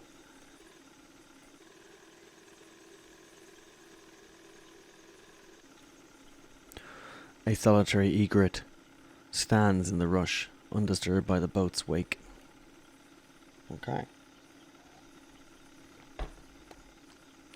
Okay, let's go back up and around. Oh.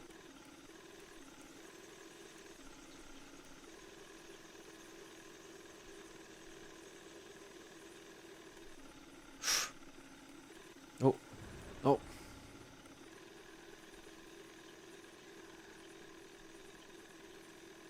There we go.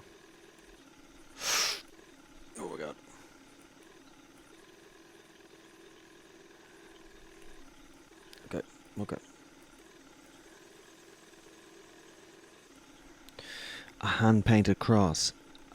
A hand-painted cross and votive candles hide in the rushes along the bank. A bone-white oak tree towers above the display with a plaque nailed to its trunk. It reads, "Monster that took you. Promise I'll find. Your daddy, he love you. Rest easy, child." A small assortment of sentimental objects are piled in front of the cross. Sift through the objects. A journal too waterlogged to read, a set of playing cards, small figurines, and a cell phone case. You slid the case into your pocket. Okay. Oh, nice. I can go back here. Up this way. Okay. Back down here, maybe. Alright.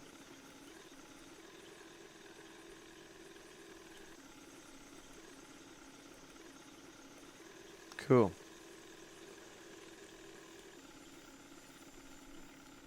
Gator, bring me the skull of the shrimp catching man. Do this, Novito. Okay. So that's where we started. The shrimp catching man.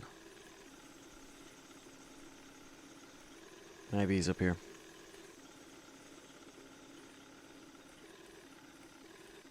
I still haven't done a battle in this game yet.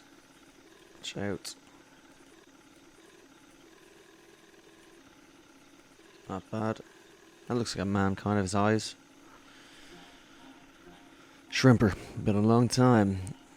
I've seen anyone down this bayou. They all too frightened anymore. Biggest alligator ever to hunt this lake. She makes her den just across the way. I know. She took my child from me. I buried him where I found him, near where she stayed. I visited that site daily, hoping I might catch her, but she know better than to show her face. Were one to cut out that big skull of hers, that'd be dragon worth bringing on. It'd be a roadside marvel. They'd be money to make. I see that rifle you hold, and what you say. Agree the new deal. Kill the shrimper. You know what? I'm gonna help the alligator. Jesus. I'm gonna kill the alligator. I'm gonna kill the shrimper. We got him. Oh my god.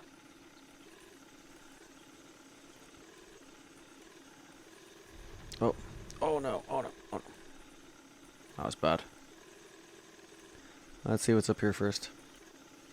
Before we go back. Slowly.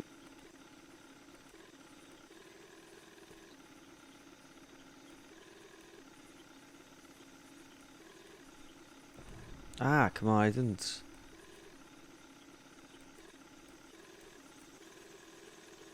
There we go. An alligator hangs dead from a meat hook fastened to the limb of a cypress tree. Dark. I think I did the right thing. That shrimper was no good. I do love shrimp though.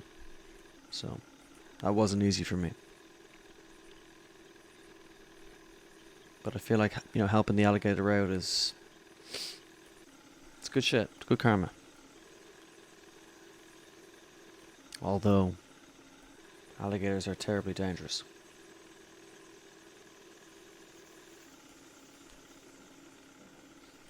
You did my bidding, fisher fool, just like an obedient dog. Each day you held me captive, my patience drained. You'll not humiliate me again. Consider this your last mistake. That was a mistake. You know what? I did think that the alligators are dangerous. So I probably shouldn't have done that. Haunted Bayou Ghost Tour, Fisherman's Blight. I relished the horror that struck the fisher fool's eyes. I first took one limb and left him alive before I made him crawl like a dog before he died. Okay. As far as puppet shows goes, that was good.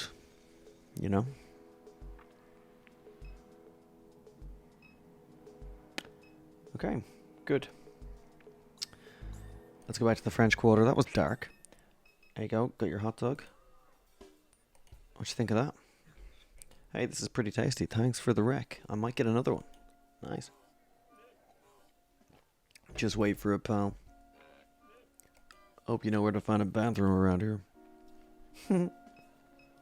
Okay, show us the knock. Hey, thanks for sending some business my way.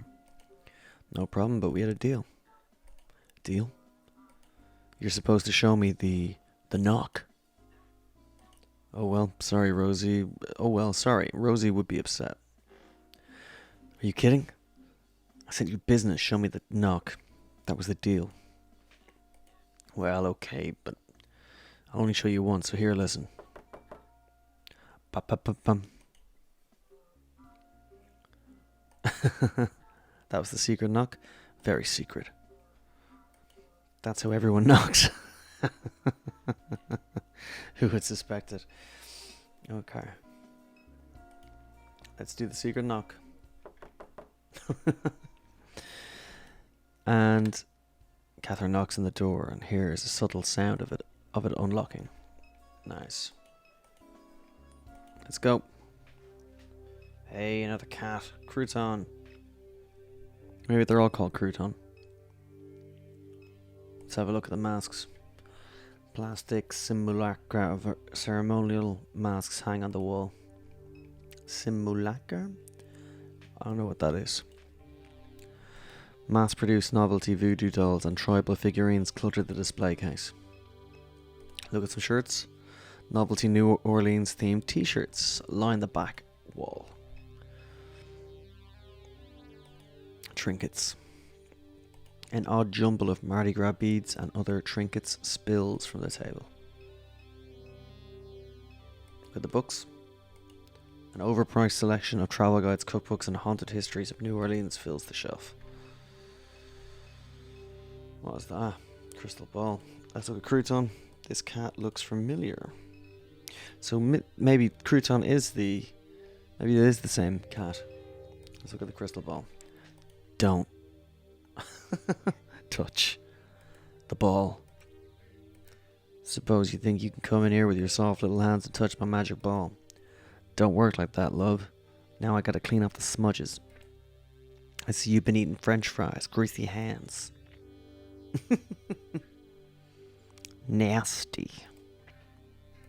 You must be one of them super duck people always coming around here looking down at they cell phones. Greasy hands. Terrible. That app said I should come here? The app? Yes, ma'am. Something's not right about you. You a drug head.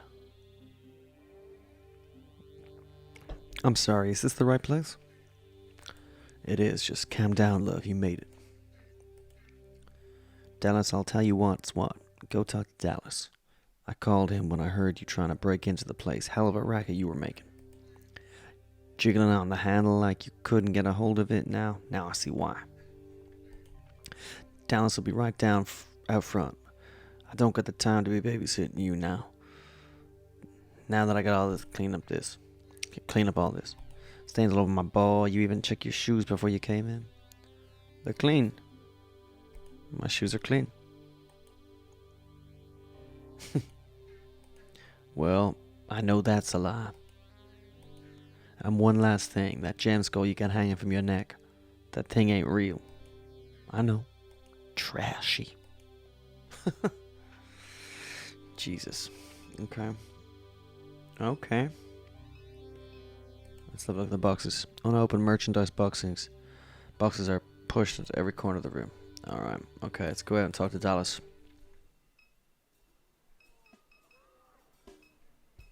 Who's Dallas? Is he Sansa, do you think? No. Okay. This lad Dallas? Beanie? No. Dallas the Flanless. And this Burn. And this Burn. Boss will be given some fresh dogs before the new year. Is Onlooker Dallas? Sugar. Hey, this is pretty tasty. I'll get another one. Okay. Okay. These Dallas? The man masquerading as a tour guide continues to lose control of the crowd. This. Oh, there's Dallas there. Dallas. Guessing you're Catherine. That's right.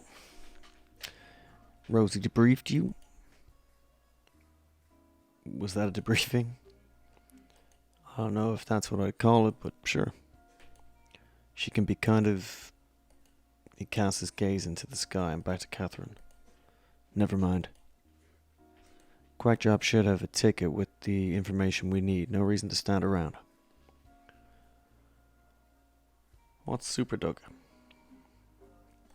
What exactly is SuperDuck? It's a way of making money. Right, but it's an intelligence of some kind. I don't know its purpose. I don't know why it exists. None of that. There are nodes all across the region, points where you can speak with SuperDuck directly.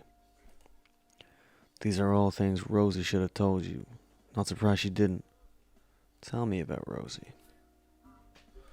What's Rosie got to do with any of this? There are a dozen or so rendezvous points in addition to the nodes. Rosie's shop is on one of them. Okay. She must be making good money offering her place in the network. Probably the only reason she keeps it going. Doubt she's sold merchandise in years. Locks the doors to discourage customers. Guess you could call it a front. How long have you been on Quackjob? Have you been on Quackjob long? How long have you been using this app? Been doing this since before there was an app. But Super says use the app. I'll use the app. Makes no difference to me. Okay, let's go. I'm ready. Me too. Check the app. Let's get moving. Okay. Okay, he's in the party now. Quackjob.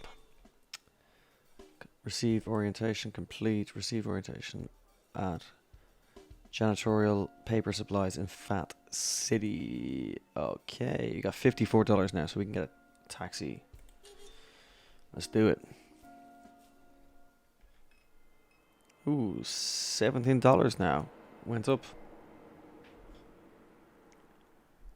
Eagle Wholesale Restaurant Supplies. Office. Let's go to the office. Doors are locked. The office is closed. Let's go to the warehouse. Well, that's ominous. You know, just a bit. I'm gonna save. I don't really know which way this game is. Like if you die in a battle, I haven't been in a battle yet, so let's do this. Back.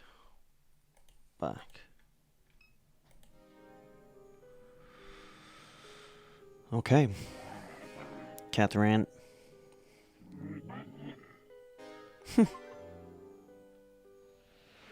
Oh my god.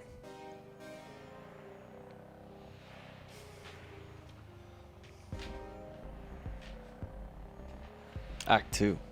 Refinery Eyes.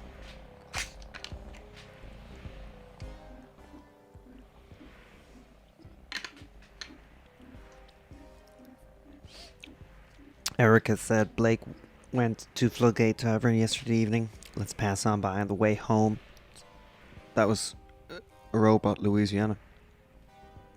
Let's pass by on the way home and see what information we can gather. Okay. I was a bit mad. Anything new? Nothing new. Yes. So, yeah. What did he say again? Erica said Blake is heading to Floodgate Tavern. Okay, yeah. Let's head there. 100%.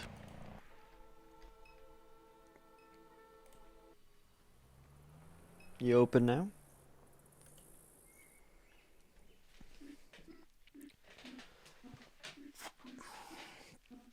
That's Private Detective Brett LeBlanc. sitting at the end of the bar. He's an unpredictable character, but we may benefit from speaking to him. Why are you looking at me like that? I still got chili on my face. Okay. Let's talk to Keith. Don't see how anyone can believe the crap the media's been putting out all these days. It's all lies meant to divide working people. See for yourself. He gestures to the TV. That's why you're making your website, Keith? To set the record straight? You know that's right. Okay. Evening, folks. Can I get you something? You know Blake, my dear? Yeah, I know Blake. He hasn't come around in weeks. Not since he ripped me off. Wish I could say it was the first time. So Blake ripped you off? I let him catch some sleep right behind the bar after last call, and wouldn't you know, the boy walked off with a register. Rookie move, man. I knew he'd been getting himself all messed up on drugs. Was trying to give the kid a chance. Gave him some chores around the place. Done with him now. Done with him.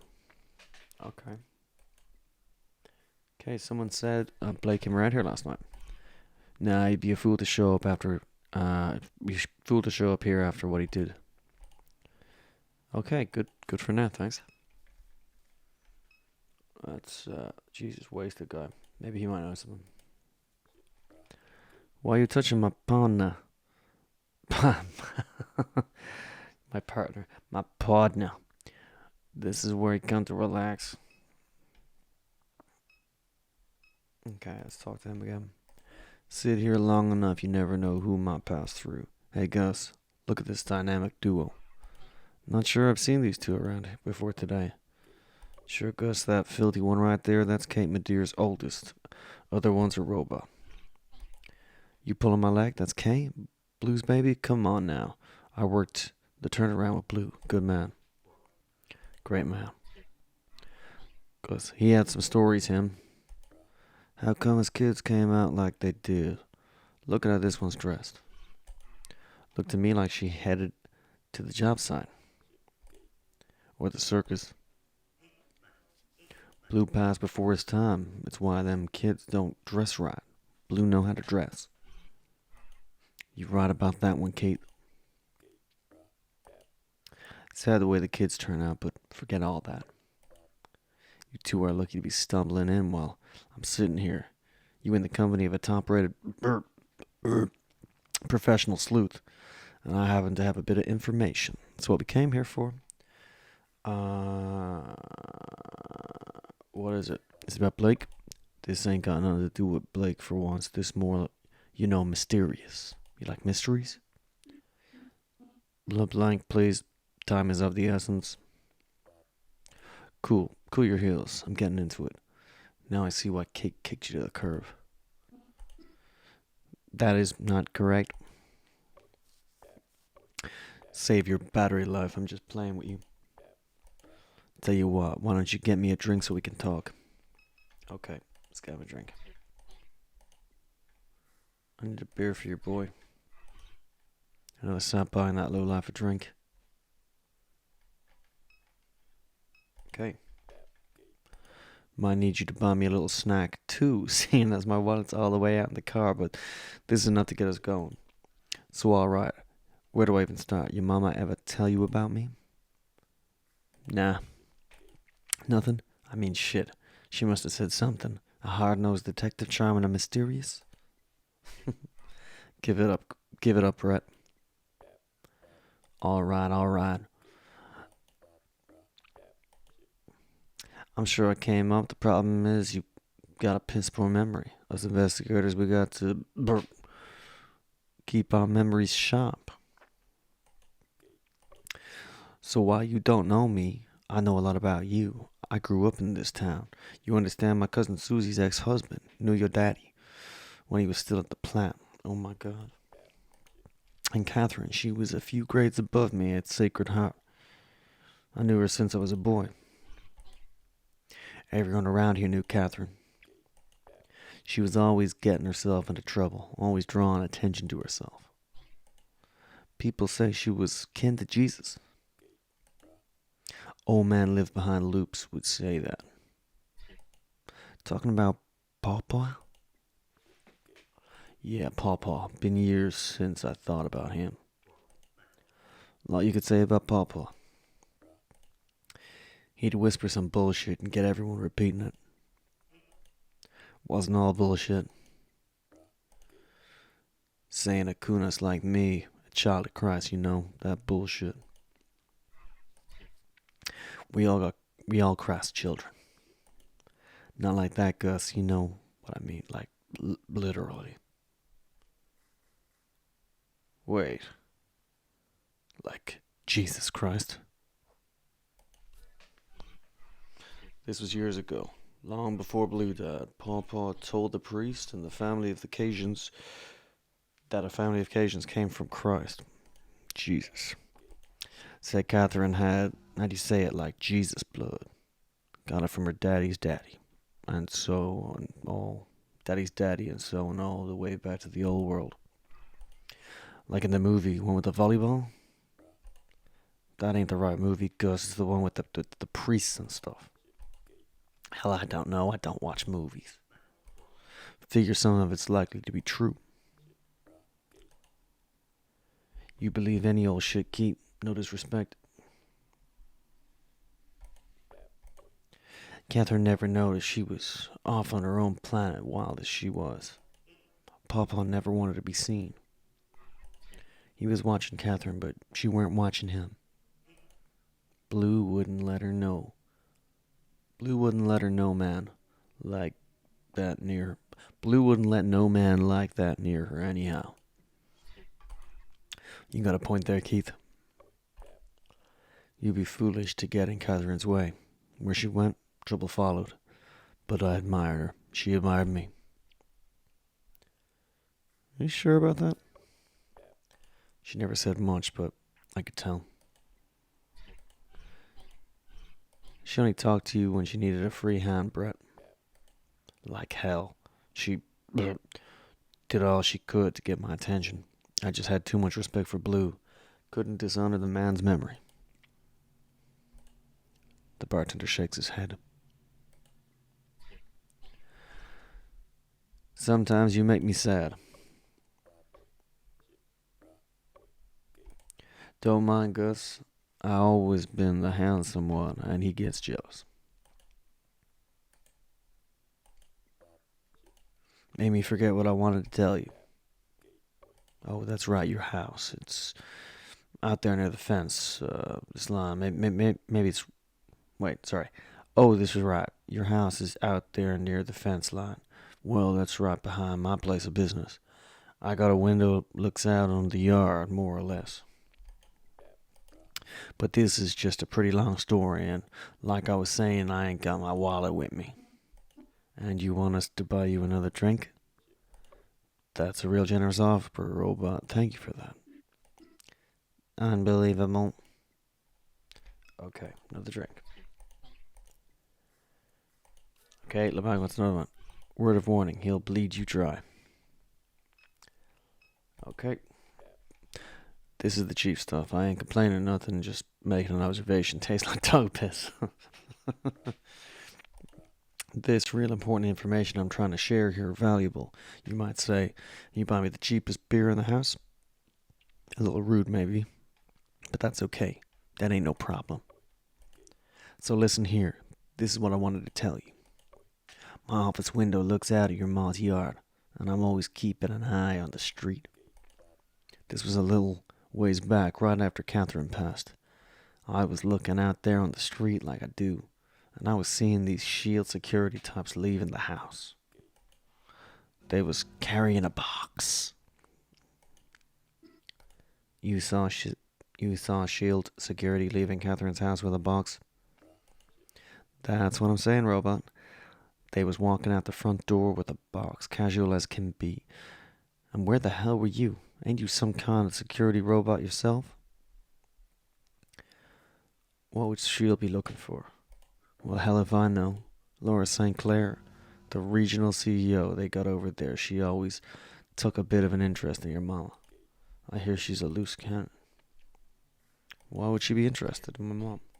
Everybody was. He's right, everybody wanted what was in her head. Let's see, what was in her... What makes her loose cannon? That's just what they say. You talking about Laura? A piece of work? That woman? Surprised she hasn't run the whole operation into the ground. Only reason the beer keeps her on deck is because of her father. A lot of people want her gone. Who's her father? Thomas St. Clair founded Claire's Bionics. They made robots just like your friend here. Hell, Million might be a St. Clair unit herself. Anyhow, man's rich as can be. Thomas St. Clair is a servant of the devil. There Gus goes with all his bullshit. Not bullshit, it's the truth. Alright, Gus. Enough about Laura Saint. Why didn't you stop the shield agents? Well, because I was busy. With what? You know, just busy. Who cares what? When are you ever busy with anything? All the time. I can hardly get a minute to relax. Then what were you doing? I told you I was looking at the window. I saw the shield people.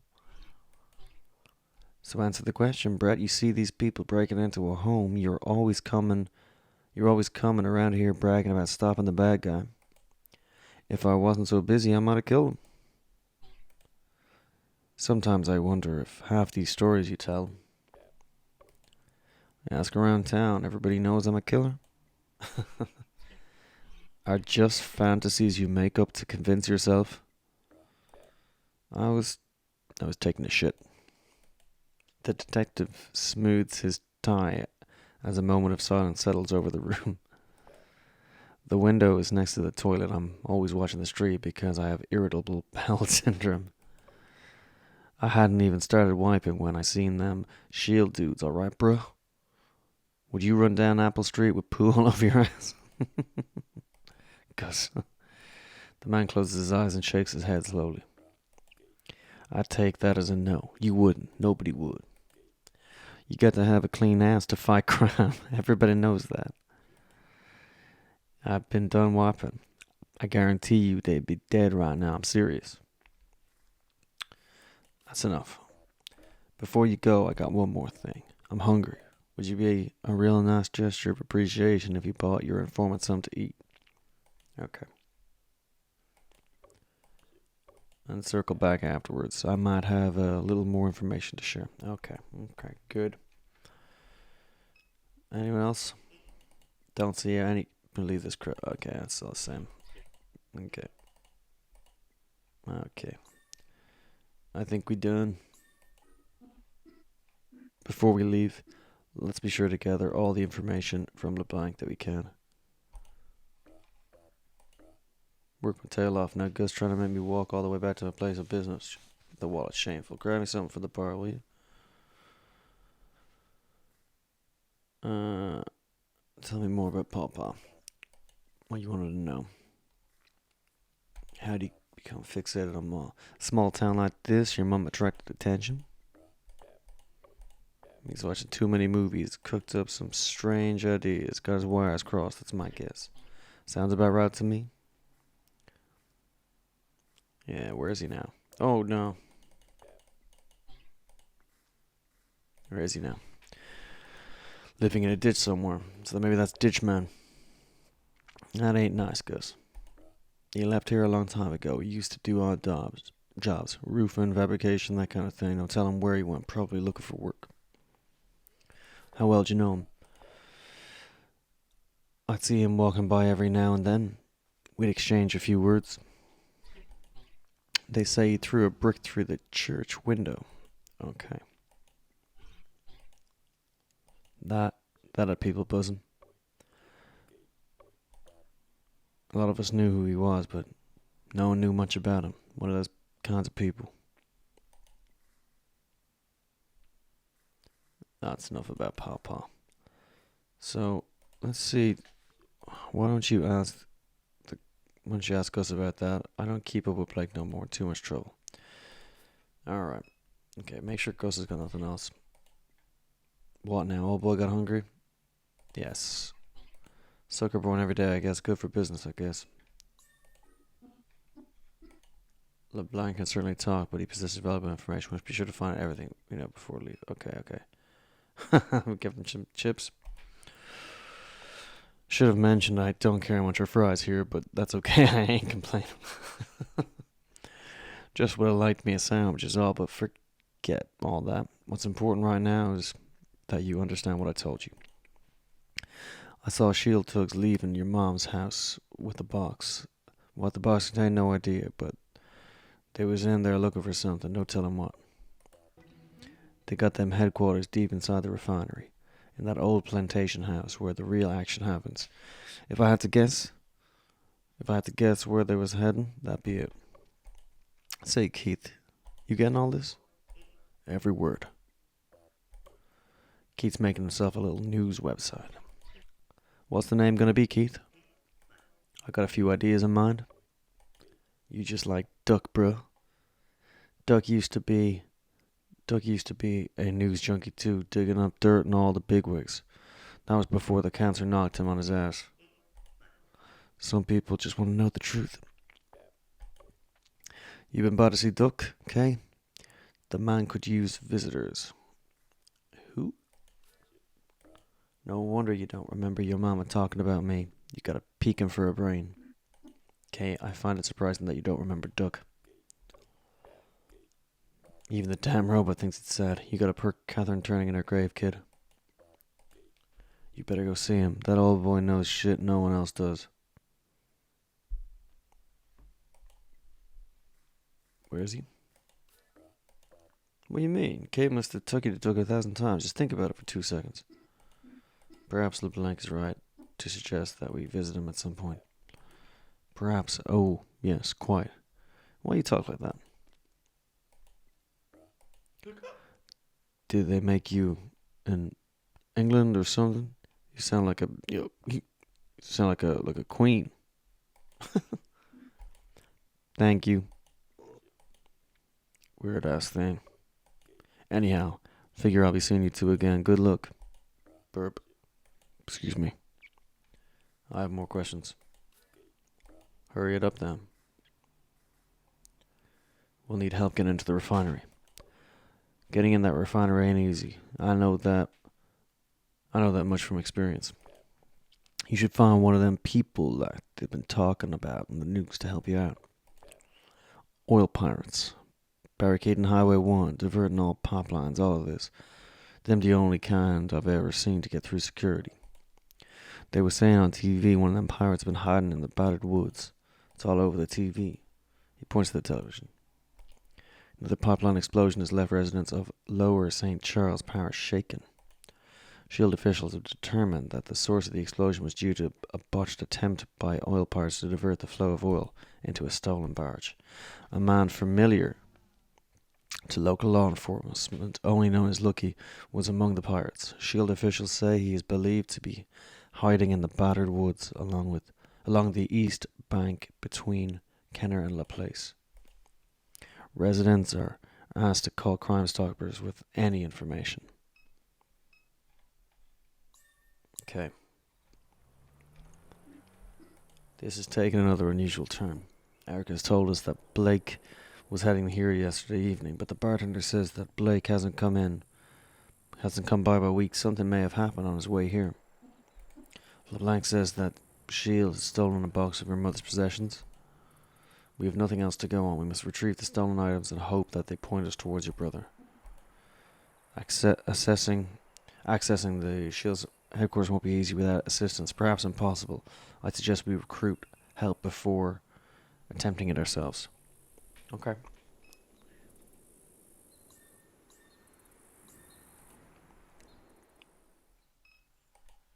Can we go in? You knock, no answer. Alright.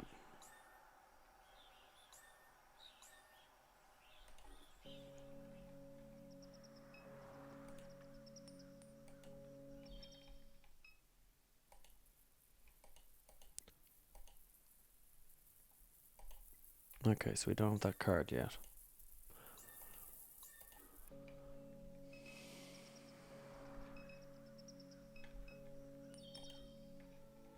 Okay. Diamonds discounts.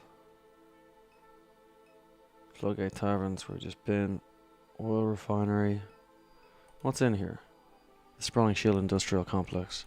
Long ago was a plantation land, cheap and abundant along the Mississippi River. The refinery grew in stages, slowly displacing surrounding neighborhoods. The chemical annex came online later. Children of the enslaved became the neighbors of this machine. Towers. Carbon and alloy and stainless steel. Among the columns sits the catalytic cracking unit that rocked this town. Pipelines. The webwork crosses high and low, over and under traffic and water and concrete, like the veins, like gossamer, like neural circuitry. Lights everywhere, metal, halide, probing the river's expanse, coded patterns of warm sodium and cold LEDs, twinking or winking, thinking, and knowing. Something to decipher in all that Norco light. I remember blue. You only think that you do. When he died, part of her did too. Okay.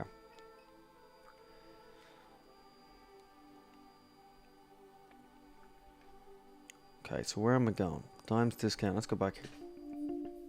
Movie's gone.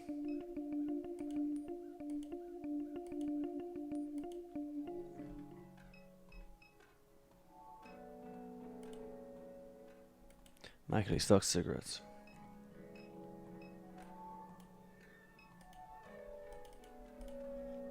Alright. Dusty bags of dog food. Okay. We don't need that.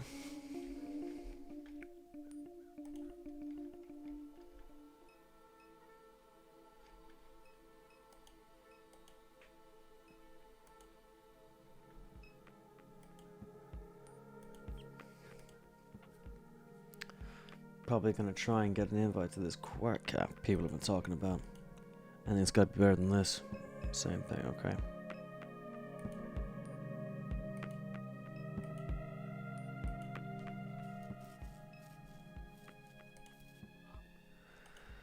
What's up?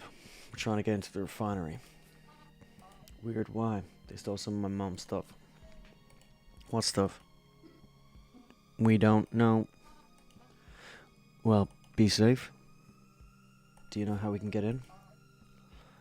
Seems to me they got locked up tight. The drones keep an eye on things 24/7. You know a guy everyone calls Pawpaw? I know a lot of Pawpaws. This is a man from Norco. He was somewhat troubled. Lots of troubled people from Norco. Lots of Pawpaws. Erica shrugs. Not sure. He threw a brick through the church window. Oh, that dude. Didn't know they called him Pawpaw, but yeah, I know about him. Why? When was the last time you saw him? I didn't think he was around anymore, but Blake just saw him a few days ago. Where? Your mom was interred at the mausoleum on River Road. Blake went by for a visit, I guess. It's right down the street, so he stopped there on his way back, said he saw that guy walking down the River Road carrying a bucket. Okay.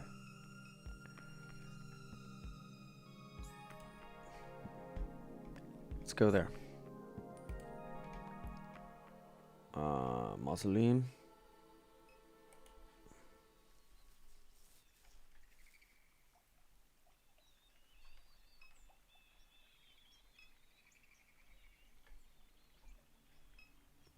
Let's head in the mausoleum first. Ooh, creepy.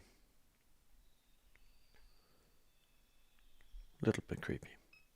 Crypt. My dear. The face of your mom's crypt is damaged with cracks running along the edge. It appears as if someone has tampered with the crypt with a pry bar. We could open it ourselves. With a pry bar, we could open it ourselves. Where do we see that? Where do we see a crowbar? Crowbar. Was it a crowbar or a crowbar? Where did I see that? Go to the church first. You approach the church and try and the door was locked. Crowbar. Crowbar. Was it at home?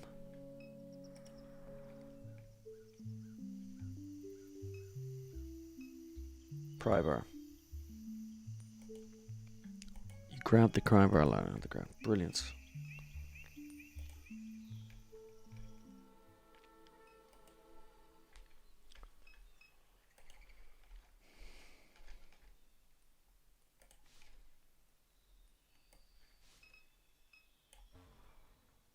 Okay.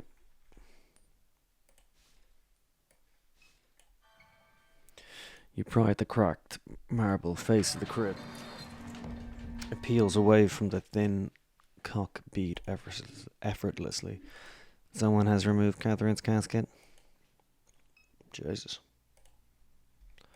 A letter, the penmanship delicate. It reads, "Beloved Kay, her remains are safe. You will be reunited with your family soon." What's the ring? This was your mother's ring. She wore it on a chain around her neck. I will take that ring. Should I take the letter? Are you able to do it? No. Okay. Okay. Now. I'm not going to go to Shield yet.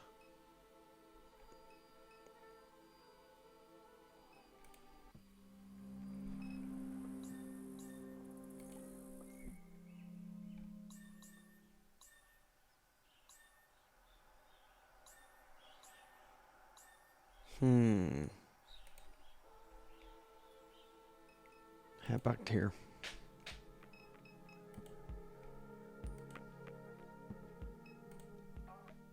What's up? Just passing by. Okay. Nothing there.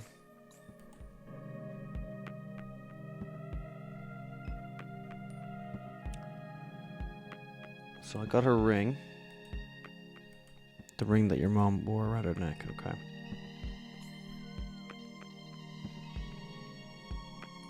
Let's have a look at our memories here. We got loads of new ones. Laura St. Clair is the regional executive of Shield. Oil interest in your mom. Well, yeah, regional. Her role is not secure. The board would like to replace her, but they fear the influence of her father. Okay. A fugitive oil pirate hiding in the Mississippi River Bachir Woods. Thomas St. Clair is Laura St. Clair's father and the affluent founder of Clair Bionics. And we've already done this, haven't we? The finished thought is an oil refinery. Okay. Reports of construction. Your mom was investigating the reports of construction. Okay. LeBlanc. Private investigator Brett LeBlanc. He saw SHIELD agents leaving your house.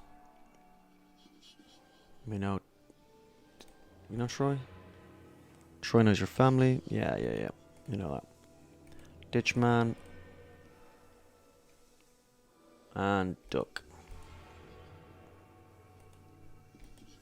LeBlanc suggested you visit him, but where does he live? You try to recollect his face. Brief, generous smiles, but otherwise placid, expressionless. I was afraid of him. when the name like Duck, I'll be happy to see him. His health. It took a turn before you left. A bit of lethargy, irregular breathing, sores in his legs.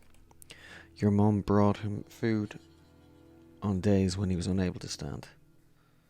His son, dead at 14, an explosion in the yard, natural gas leaking from a pipe, something called the spark. The pipeline. It crossed the property to Shields Chemical Annex. There's only one neighbourhood along that fence line. What's left of it anyhow?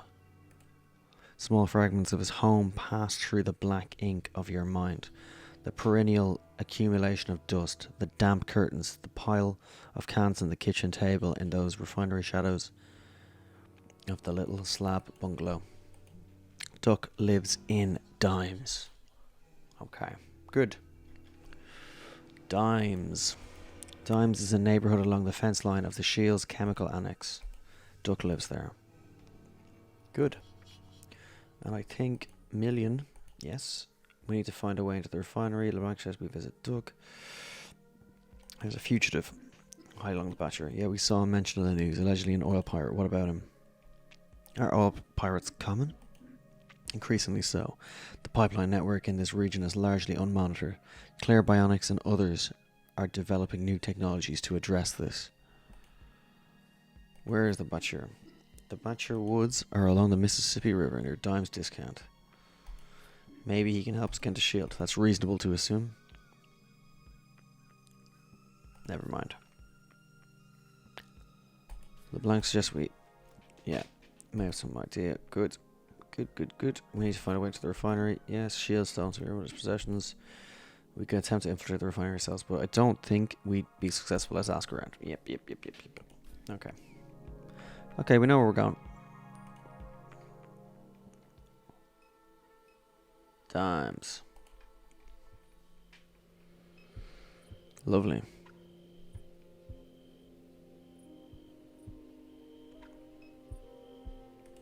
Chemical Annex. Shields Chemical Annex sits a small distance from the house.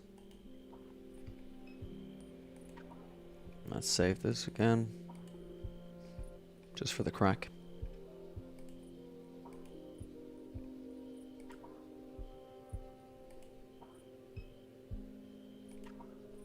Alright. Holy shit. Wow. Creepy. So he's on a ventilator there. Not the first ones to come through here. Toppling all over my shit in the dark. Since the buyout, people think this neighborhood's all the way empty. Come around looking for Cooper. But you wouldn't do that kind of thing, Kay. Not like your brother. How's it been, Duck? Has it been? About how it looks. I made such a mess with the head drive just trying to keep myself out of trouble till it's my turn to go, so... You mentioned the BIOS. You must have noticed it coming in. The houses are all gone. People here have been fighting with S.H.I.E.L.D. all their lives. They got a little momentum on their side after the last explosion. The papers were making S.H.I.E.L.D. look bad. But hell, we were here first. S.H.I.E.L.D. moved in. We suffered. Gas leaks, noise, explosions. Can't grow my vegetables out in the yard. Just won't grow. I never cared to move, but I knocked the doors for it anyhow. If S.H.I.E.L.D. had never dropped in on us, my little plot of land would be worth something. Money they were offering to buy us out was alright. Be a lot more if they'd never come. Number they put in front of me, I said, piss on it. I could have sued after Reese died. I just didn't have the energy for it. Now I'm the last one left in Dimes, so I'm sorry about Reese. It's history. Most days I can't remember his face, if I'm honest. When you fill out the survey and the head drive clinic, they ask you to write down the memories, control points, they call them. I couldn't stand to write out his name. It was too painful. I skipped his memory. I regretted it at first, but I'm thankful for it now. It'd be a lot worse if that monster carried a piece of my body inside it. Head drive. I unleashed it. The monster superduck calls itself that just to get a... Wait, I unleashed it. The monster superduck calls itself that just to get... Calls itself that just to get to me. Just to piss me off. It's my fault. That company that made it for me, I should have known from the get-go. They only do their business at night. Found out later they don't even have a license. Your mother went to the same clinic for hers. I try to warn her. The junk that was in my brain, he begins to laugh. It's spreading around like a virus. It's even in the trees. I told your mother don't get messed up in any of that. She tells me it's talking to her through the radio. I said, turn off the radio. She never listens. Stop responding to me. Figure that monster's got money to burn. Catherine didn't want to leave her debt for you to deal with, so you kept up with my mom. Up until right until the NK, she lived like she wasn't sick. She never quit. But I could see it wearing on her. It took a toll on the body. It started in her liver. They burnt it out. Thought maybe it was the end of it. Before you know it, they found a little in her lungs. She was still going all over town, walking up and down, airline, like some kind of bag lady. Figure she thought it'd go away if she ignored it.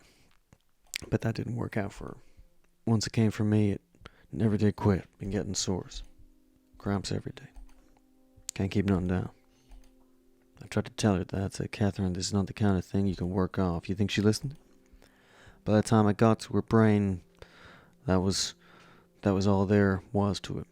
Nothing working, no more doing nothing.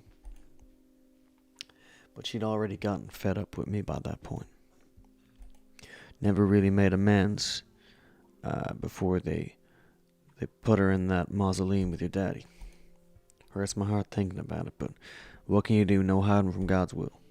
So, we're trying to get into the refinery. Not a good idea, okay? What for? They stole my mom's stuff. Well, that's interesting. The regional executive, she took a particular interest in your mother.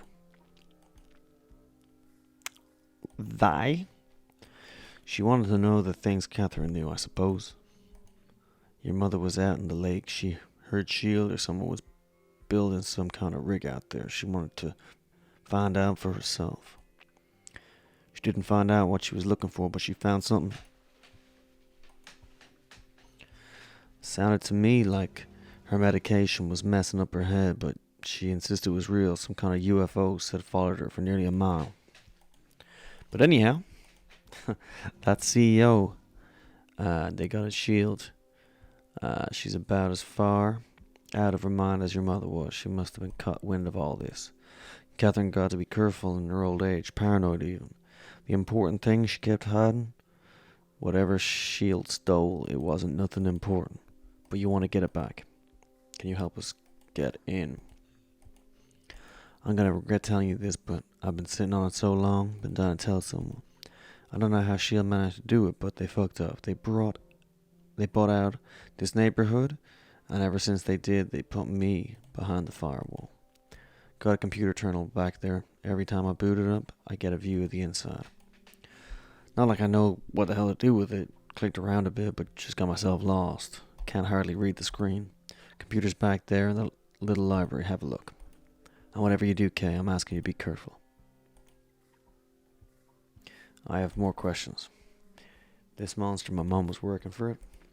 Hate even thinking about that thing. It knows I'm here dying while it grows and grows.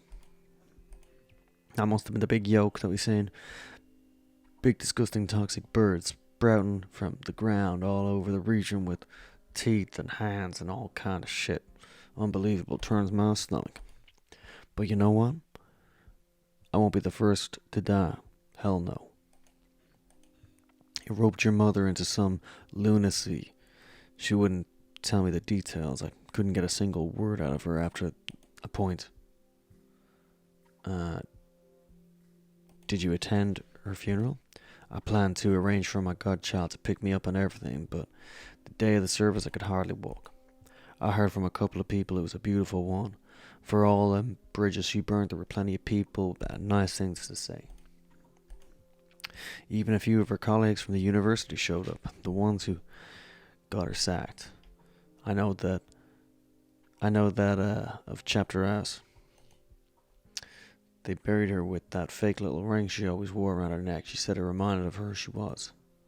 Figured she probably wanted to give it to you, but you were gone, and Blake, well, he'd have pawned it to any fool enough to buy it. So, the ring she wore around her neck was fake? You don't know the story? It's kind of funny if it weren't so sad. Your granddaddy wanted to prove he was from royal stock, so he broke into a pawn shop up there on Airline and stole the biggest ruby he could find. Went around telling everyone it was from the old world, said it travelled from France to Nova Scotia and down to the Mississippi River. Well, that was a bunch of bullshit. He ended up in Angola for it, though they never did find the ring. Catherine took it to an appraiser one time at cubic zirconia, fake. The man spent months in jail for the fake piece of jewellery. After that, everyone started calling him King Pierre. They laughed him out of Crevasse. My mum was fired from the university? Sure, you were young, couldn't have been too long after Blue Pass. She lied up and down to get that job, nothing special. Just a community college in the city. But that's Catherine, never wanted to play it straight. Suppose Blake took after her in that respect. Enough. Okay, leave. We're gonna head to the back room. Yeah, library. Books. You peruse the titles in the bookshelf. The Pigman. Some claim that the Pigman is a type of grunge who hides beneath the interstate bridges that cross Lake Pontchartrain. Legend has it that if you bring the Pigman a gift, he will return a gift to you in kind. Okay. A report on the levitating spears of light witnessed by multiple onlookers above Camp Memory in the Bonnet Car spillway throughout the spring and summer of YX-1S. Commissioned by the United States Army Corps of Engineers. After careful survey of the soil content of the area near Camp Memory, our inquiry has determined anaerobic conditions conducive to the formation of confined pockets of gas that, given exposure to sufficient heat, may ignite. These spontaneous incidents of combustion were likely to be mistaken for floating luminous spears. Okay, let's look at the box. You attempt to open the box, it's locked. A strange ornamental box, okay. Trophy. Oh. A trophy sitting on top of the bookshelf. Reads Junior Champion Reese Richards, St. Charles Parish. Dear head. The head of a book is mounted to the wall.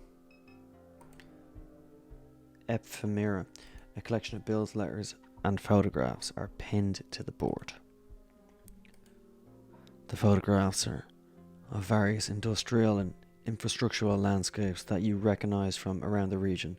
The Geismere aluminum refinery, the grain elevators downriver, the airport's control tower. Fax machine, printer. The printout containing the letterhead of the law office. Tray of the printer. Letter. Mr. Richards, after carefully studying the circumstances of the buyout, we recommend that you proceed with relocation. Shield is not legally obligated to provide you with an easement. You may find yourself trespassing on private property when leaving or returning from your home. Shit buzz. Let's go. You pass your finger over the trackpad, waking the machine. The Shield security terminal is displayed on the console. Use terminal. You sit before the Shield's terminal display. Let's see.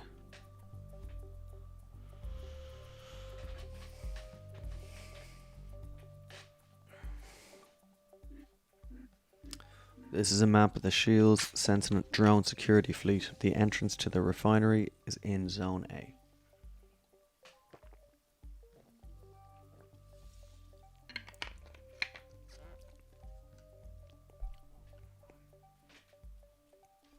Okay. If we want to gain access to the refinery, then it may be necessary to clear the sentinels from this zone.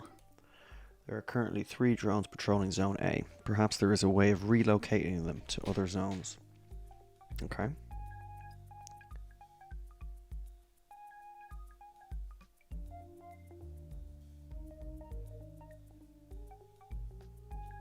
Alright.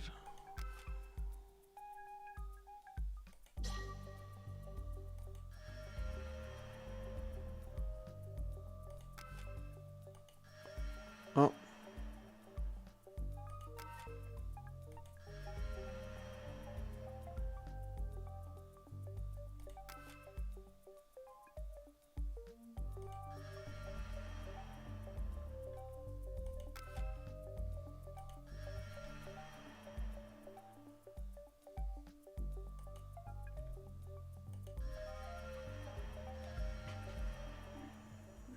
Origin zone is unsecured. Allocating another drone from maximum capacity neighbor. Okay, okay. It seems that there is a precaution in place to prevent any zone from being unsecured, but there may be a way around this. No zone can host more than 3 drones. When one zone contains no drones, the maximum capacity neighbor will relocate a drone. Okay, okay, okay. This means that when removing the last drone from Zone A, we must be sure that none of its neighbors are at max capacity. No problem. Nice. That's max capacity now. Okay, okay.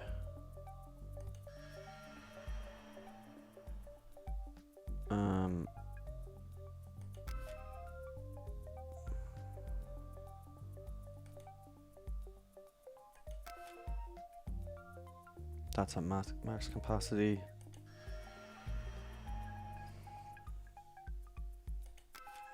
Can we... That's at max capacity now as well. Maybe we can get into D. It seems like you're only given 10 control operations before the system resets. No security area can host more than 3 drones at a time. Okay, okay. When the drone is sent... Yep. If we're to clear... Yep. Okay. So, there's 3 in there now. There's 2 in there. 2 in there. 2 in there.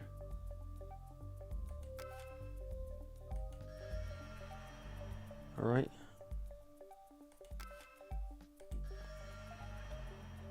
Now there's 3 in there, so it's at max.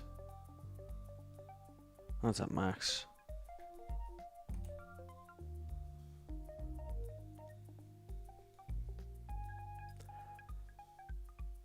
Oh no, I's only got 1. Okay.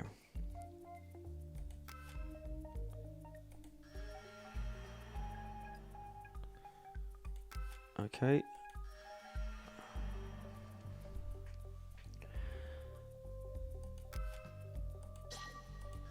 Cool.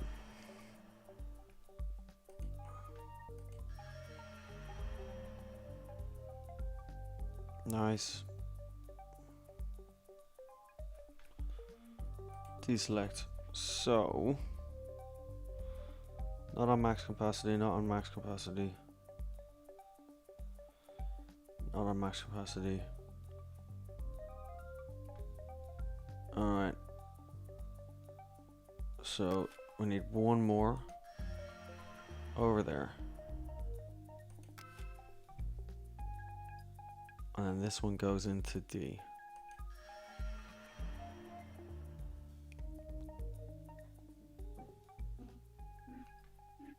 Drone's been cleared from the entrance area of the refinery. I suspect this will be helpful. Yep. Good. Now, something in the lake.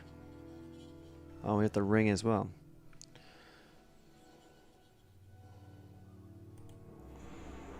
Your grandfather, Peter Pumps, passed away when you changed it. Reside.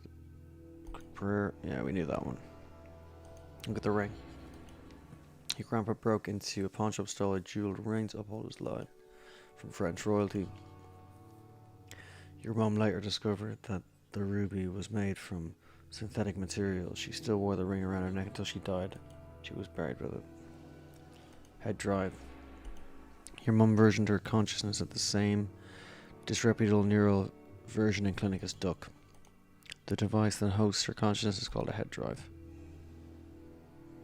Alright. Okay. Something in the lake. Your mum saw something in the lake. Good.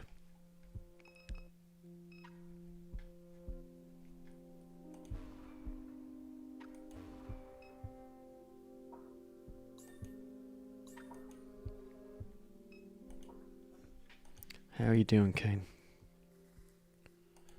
Cool. Think that's it. Anything else out here?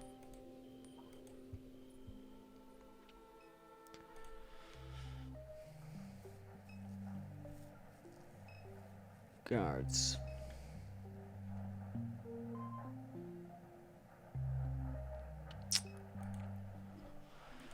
These are a new generation of St. Clair units. They are running the latest cloud distributed SCOS. Their armor is composed of more durable and lightweight alloys than my own. Gaining access to the facility will not be a trivial task. Indeed, it may not be possible with only the two of us. Are you prepared? Let's hold off. Let's hold off for a second.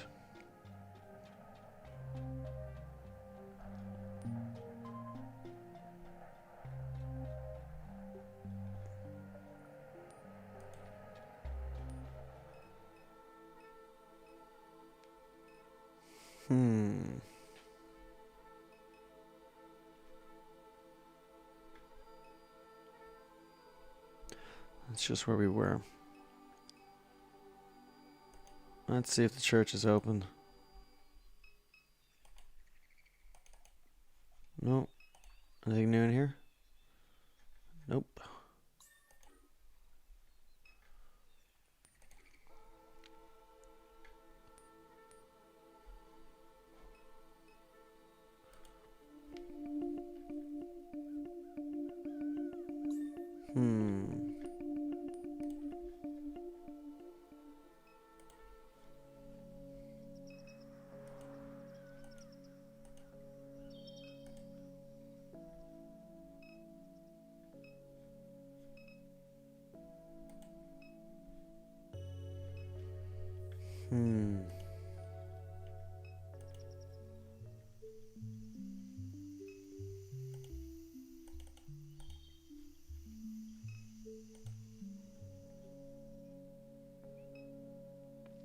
Was there anything I forgot?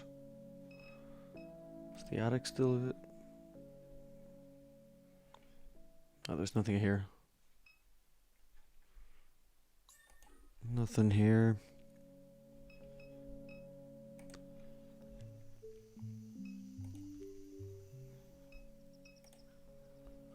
How did I get to my bedroom again?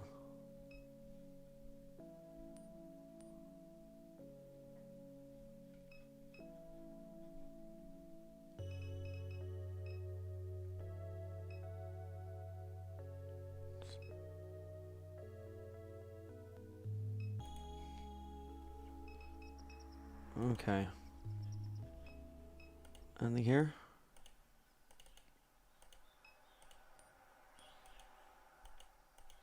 No answer still.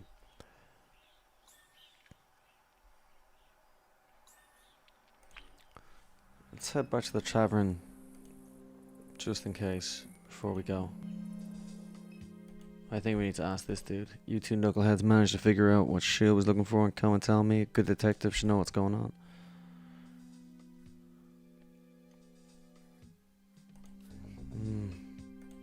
Where's the other guy gone? What you need? Good for now. Where's the other lads?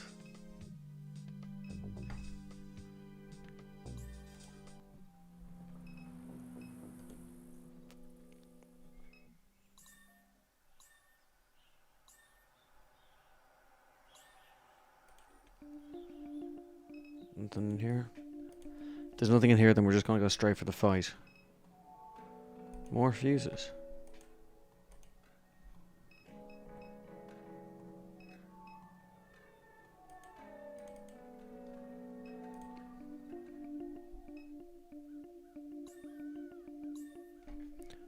Mature.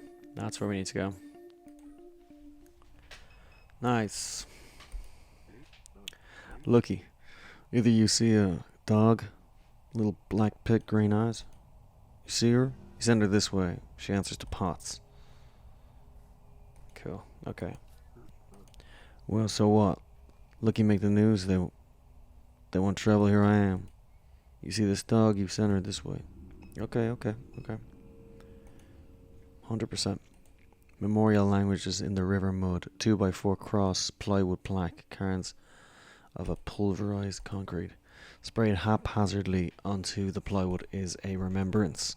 Here pass the brave freedom fighters of January XW11, whose cries of liberty echo through the generations. In a much smaller lettering, in different hands scratched fake across the bottom of the plaque. Alright. Let's get this dog.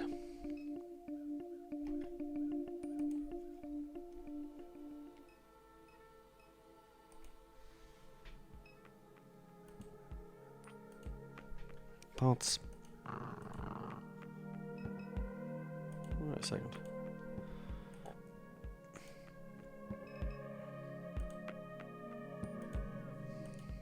This dog looks kind of hungry. What do dogs eat? Dog food, bruh. Okay. Oh, shit.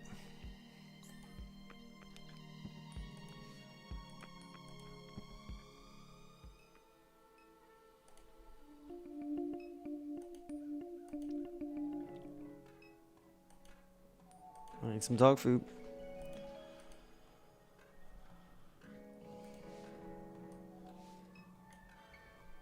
You scan the dog food. Thank you for your purchase. Nice.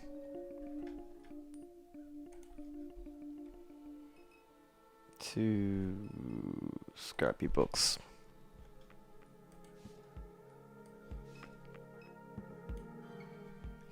You pour a heap of food onto the ground before the dog. She laps up the kibble and follows behind you as you step away. Nice. Keep doing that.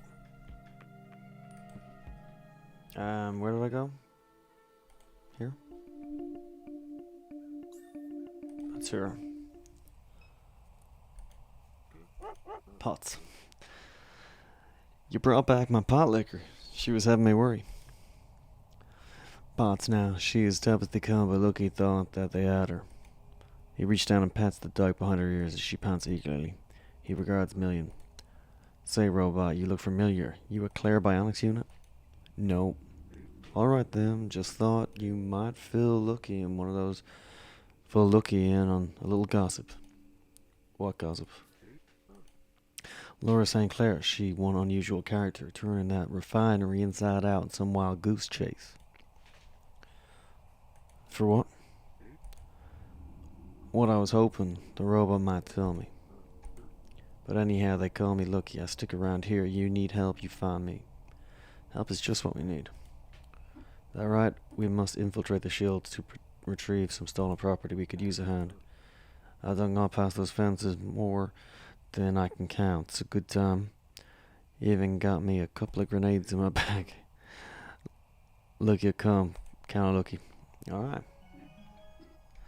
Now that there are so many of us, we'll need the truck to get around.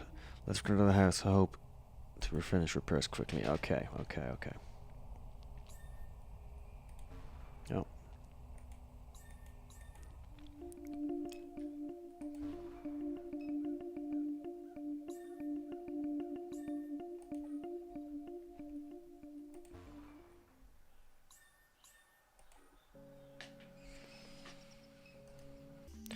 Alright, we're getting ready for this battle.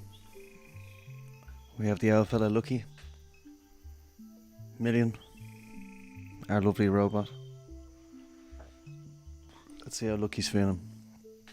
I just got a beer.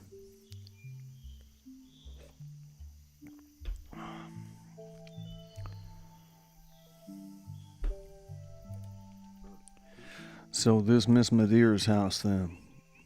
Lucky knew your mom a bit. How? She was around, seen her a time or two. She weren't no friend to the companies neither. They'd have kinda liked her to have her dead. They got their wish. The old man nods. They did. These companies want to get off the oil. Too much trouble. What do you mean? They put the wind turbines out in the Gulf, and now they building a brain. A brain? Hell, everybody know in there building a brain. All the refineries is doing that. Got to hook 'em all up, make a bigger brain. Hey there, guys. How you doing? I'm doing the voice of the man here. But that ain't enough to outsmart Lucky. Lucky's smarter than any big brain you can dream up. I believe him. They're going to use it to find fuel out in space. Best of luck to 'em. Ain't nothing wrong with trying to make a buck. Then why get in their way? Good question. Lucky ain't in no one's way. Everybody like Lucky just fine. Didn't you blow up an oil pipeline? He maintains a neutral expression as he watches the tree line. Lucky done blown all kinds of shit. I like Lucky. People think Lucky hates S.H.I.E.L.D. Lucky don't hate S.H.I.E.L.D. Lucky just like causing trouble. Without S.H.I.E.L.D. ain't no one have a job in this place. So glad he's on the team. But here come that robot, we best get moving. You want to talk more, just tap me on the shoulder. Lucky, I might just do that. But if I don't fucking kill me. I finished repairing the truck. Shall we attempt to access S.H.I.E.L.D.? Let's go.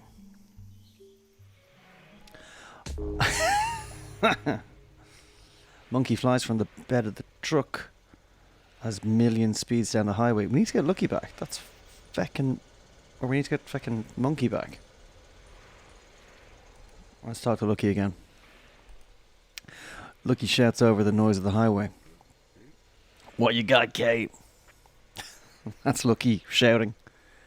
It's just like him normally, except a bit more. Like he smokes a bit more. What do you know about S.H.I.E.L.D.? Lucky know all about all there is to know. What about it? How long has the facility been in Norco? S.H.I.E.L.D. came here early. All this area was plantations. Weren't no money in that after slavery.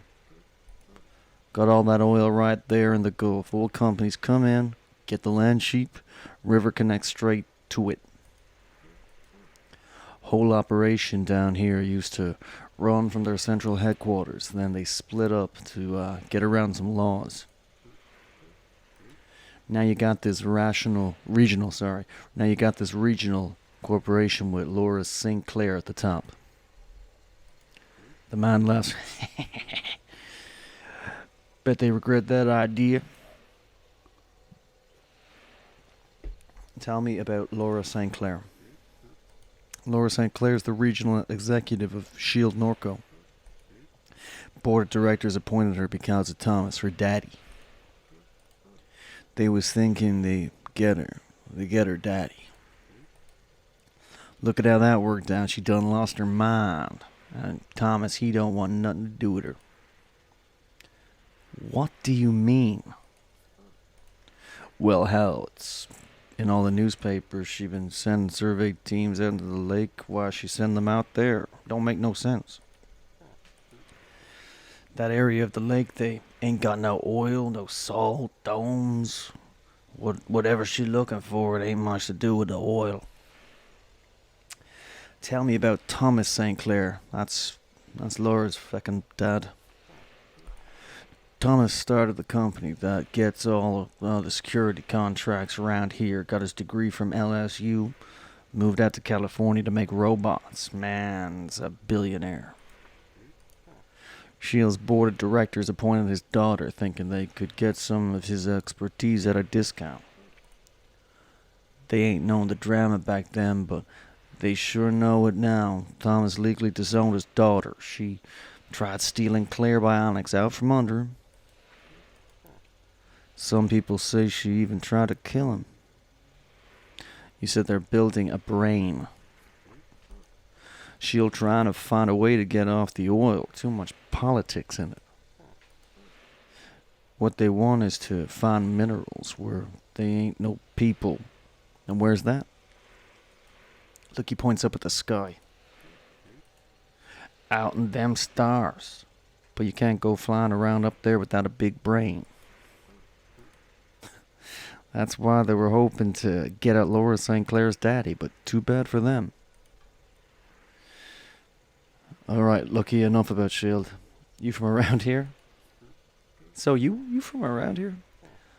Look, he come from Vachery, right up the river, but he done traveled the land, walked to Knoxville, sailed to Mexico. Look, he done seen a good piece of this world. How long have you had Potts? Potts the dog. Potts been a lucky side for 2 years. Found her pregnant beneath a car one day. Couldn't stand to see her like she was. Met a man with some land, one of the babies. Thought we'd part ways eventually, but shoot. Guess I got used to her being around. She returned all I did for her many times. Okay, dismiss. Good chatting to you, Lucky. Let's see what Million has to say. Million raises her voice through the rear window of the cab. I am relieved I was able to get this truck running. 2 pistons needed to be replaced. Okay, good chat, Minion. Good chat. Alright. Let's see what's going on here. So, there's nothing new except for Dimes. Dimes is the neighborhood along the fence line, Shields Chemical Annex. Okay, Duck lives there. Yep. Okay, we know that. There is nothing else new. Bloodline. An old man in Norco named Pawpaw had delusions about your mum. He believed her to be a descendant of Jesus Christ by the way of her Cajun ancestry. Yeah, it was pretty wild. Blake saw him wandering near your mum's tomb. That was pretty wild. Nothing's changed here. Okay.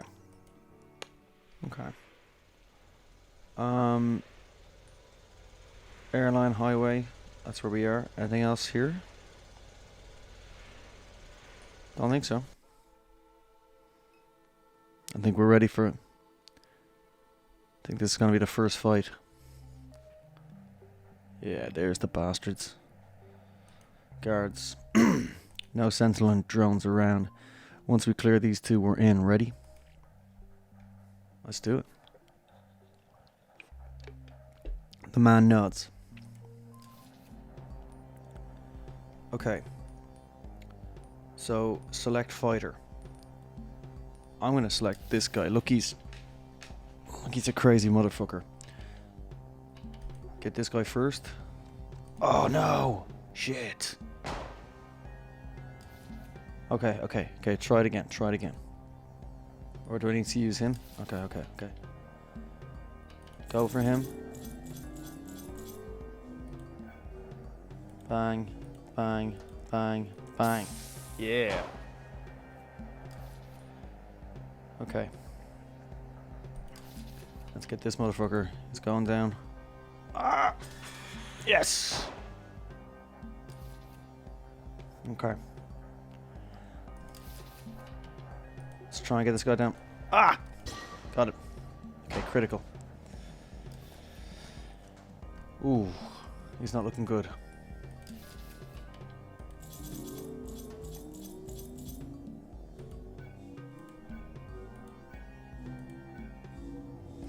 Not the most powerful shot, but okay. Ah! This mouse isn't the best.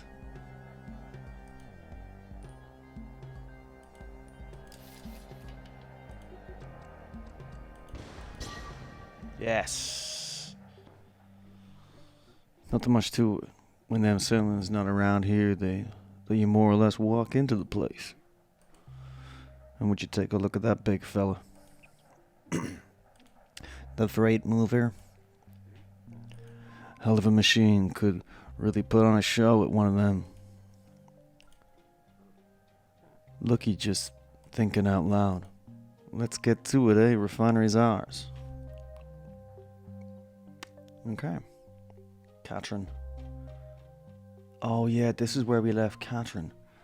Catherine, you made it to this warehouse with Big Bird. Okay.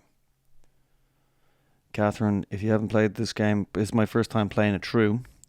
But Catherine is our mother, who died of cancer, and that's the company we were just in. We were trying to steal back the box of items that was in Catherine's tomb, but now we've gone back in time 6 or 7 weeks, and Catherine is now in a warehouse. Just for you guys who've just come in,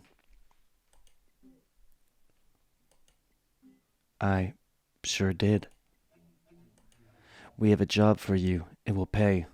It will solve some problems before you die. Okay. Dallas? Dallas? No stranger to the network, you will assist Catherine. Yes. Catherine, in the lake, you saw the stone. We saw you see the stone. We want the stone, but it has evaded us. Don't you know how birds talk? Super Duck is what else? A network. A system of signals, wireless communication of locusts and frogs, cypress roots, disease vectors, Internet of Flash, biomimicry, Internet of Internet, radio towers, distributed AI, distributed birds and flight. Super Duck saw you see the stone because Super Duck was an eagle in the sky. The stone is a sky thing that many want, but it reveals itself to no one. Damn it. No one except for you, Catherine. It followed you through the lakes. It loves you. It seeks you. It will submit to you. But we must act fast. Shield wants the stone. Claire Bionics wants the stone. Super Duck wants the stone. And John has the stone. John has it, okay? John, everyone hates John, everyone follows John. Influencer, dopamine fiend, convinced himself he had faith in God, convinced others even. Look at that, look at John. John has many faces. He looks like he's in he could be in the Bee Gees, in one of them. He could be in Oasis in another, and he looks a bit like a Brazilian footballer in that one, or Pablo Escobar. Some young and idealistic, some old and bitter, these are the garrets of John. You will find them gathered in the bowels of the Promenade Mall in Kenner. Alright, that's where we're going. John has hidden the stone in this forgotten place. The Promenade Mall in Kenner. He will use the stone in an attempt to fulfill his prophecies, but his are the prophecies of a fool.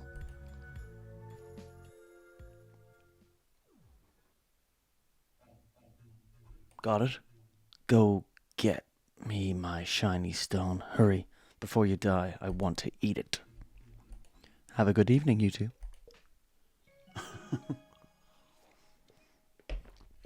Okay. We earned 0.16 on our stock there. Good. You know what? I'm not going to talk to him for a while. Can you please explain to me what... So wait. Sorry, go. You go. What was that? What was what? There's a bird with teeth the size of my head living inside a warehouse. Yeah. That's normal to you? No, but I mean, I've seen some stuff in my life. Me too, but... What's this stone? He said it loves you? What was all that about? I don't know. I saw a drone or something in the lake. Why does he keep calling it a stone? Stone, drone, I have no idea. I was a little distracted. Well, I need you to start paying attention or neither one of us is getting paid tonight. I got the gist. Some internet weirdos are living in the mall and they've got the stone. That's right, Kenner John and his gang, they're keeping the stone at the old Promenade Mall in Kenner. We need to find a way inside. Get the stone, bring it back here, you got that? Symbols, Dallas. Go to the abandoned mall, steal the magical stone, bring it to the giant warehouse bird. Couldn't be more clear. Good. Okay. Sorted. Get a taxi. We need to get to Kenner. Promenade Mall, not too far away, $5. Not too far away.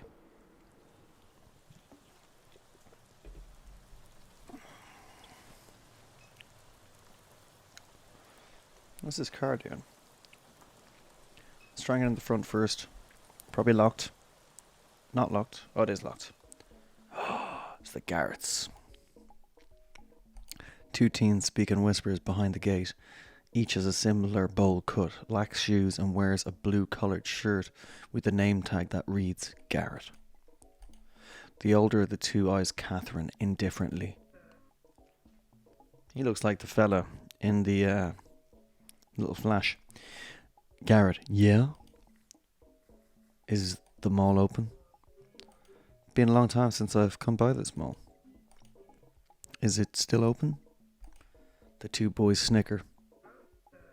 Not for you.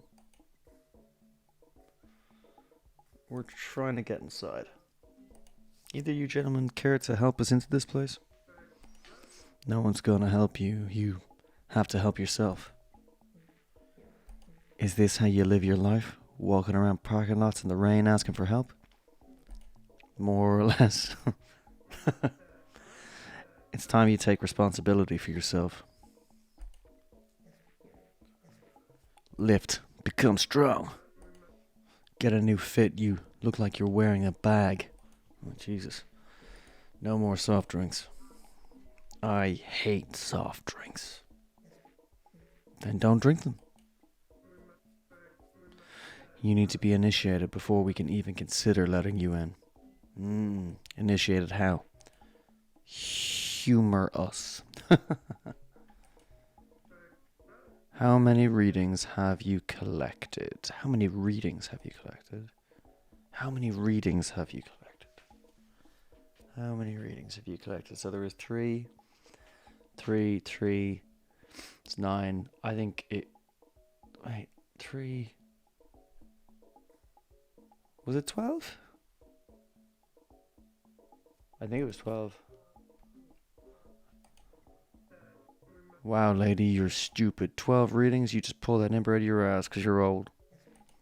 There are 3. Shit. Alright, fair enough. Only 3. So you have no idea what's going on around here. Guilty. You need to pull yourself together. I can help you, but first you need to help yourself. Didn't even know what the fucking readings were. How? Sad. Sad. Really sad. So listen, John's got an app, okay? You need to install it if you have any hope of making your way in here. Even once you're inside, you'll need the readings to visit the cathedral. Cathedral? The place where the divine object resides.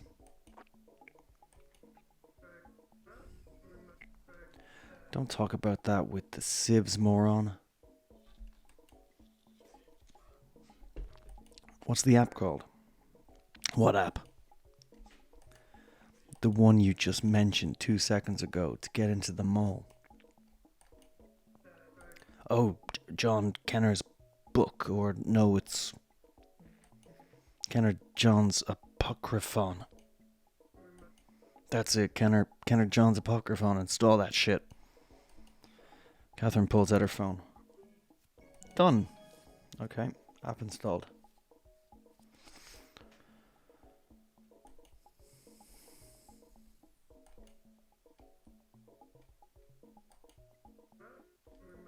Congrats on your way to being less of a fuck up. How do we use the app? So what do I do with this app? It's an augmented reality viewer. You gotta find John's sculptures around town. Okay? Sculptures? Virtual sculptures. You can only see them on your phone. There's 3. Find the sculptures, scan it with your phone, learn some shit. The first is in Bruce's yard. Don't make it easier for her. And Bruce is at Garrett now. Show some respect. Each one will give you a clue about the next. You're just giving away the whole thing. She will not collect them all. Garrett's no need to worry. Yeah, true. Last one's a nightmare. Listen, if you need any help, go talk to friend. Go talk to friend. Who? Just open the Apocryphon app while standing in the parking lot in front of the mall. You'll see friend. Okay. What's with the name tags? No. Both tags say Garrett. Do you both have the same name? No. Yes. Look, this is like some spiritual shit we can't just tell you about. We did it to taunt Gooch. Dude, come on, she didn't even do the app thing yet. It's some spiritual shit. Just do the app thing and then we'll let you know the truth or whatever. Where are your parents? I don't know, watching Jeopardy or some shit. You got some candy for us or something? Give me a ride to basketball practice. Glad we got this gate to protect us. Okay.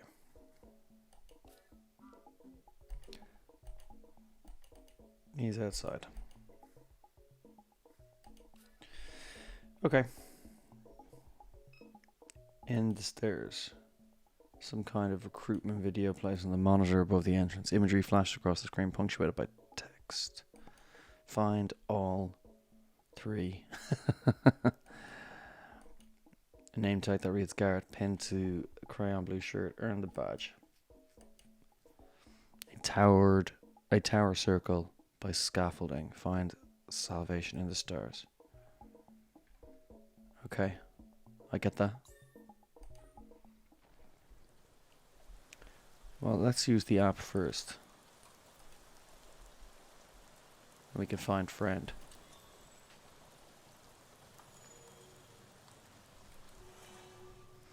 I am friend. We need your help. Garrett said to speak to you. We don't know where to find the first sculpture. The first reading of John, not far, in the yard.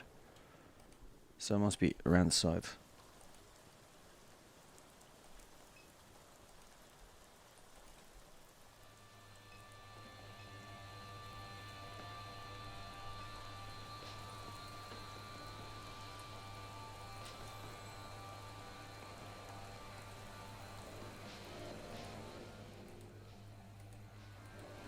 Okay, you've not collected that one.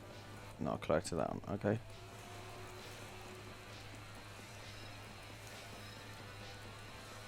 Okay.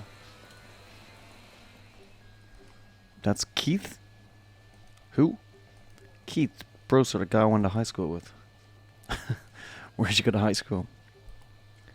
Destrom? Destrom's right down the street, so not so odd you'd see him here. In an abandoned parking lot in the rain in the middle of the night. Guess I've been on this app too long. Seems fine with me. Keith? Kate, alright, sister. Thought that was you. What's up? What are you doing? What are you doing? I'm working. Me too. Working a case. Starting me a little news website. Ah, it's Keith from the bar. What's the website? What's this website? Ain't got a name yet.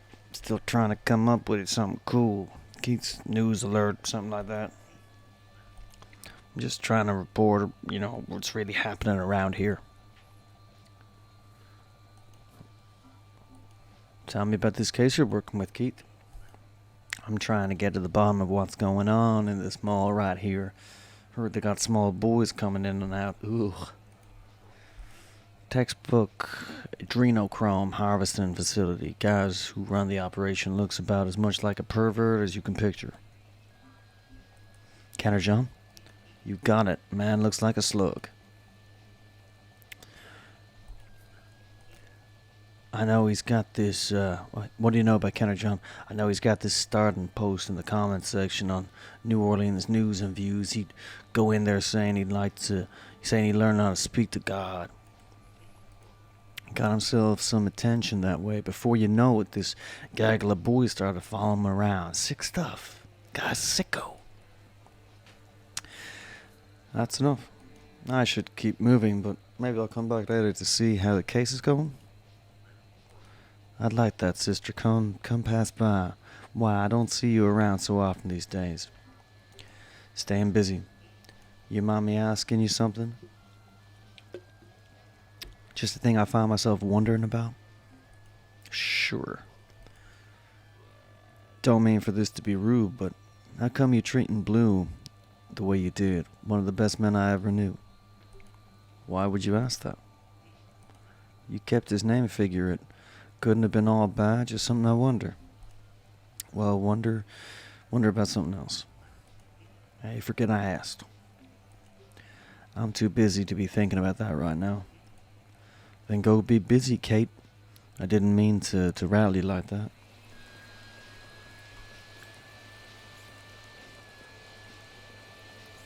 Parking lot. Subdivision.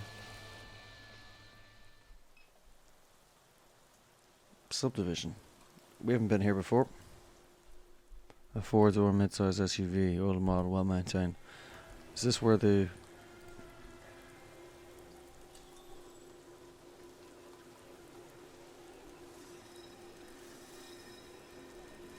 They say it was in the back garden, was it? Let's get into the garage. Catherine crouches and peers beneath the garage door. Sports commentary blares from the television in the far corner. She studies the space beyond the threshold. A compressor, ice chest, tackle boxes, stacks of cardboard, buckets of balls and wielding scrap. Kitchen supplies, a butane stove, laundry baskets filled with the cans of cat food, an old candle burned to its base and tipped onto the floor. Stacks of disintegrated newspaper, a microphone stand, a collection of shadeless lamps lined against the wall as if waiting for a firing squad. Situated amidst the clutter, a man in a red folding chair watches the television, his back turned away. I say, we go inside. What are you doing? Just...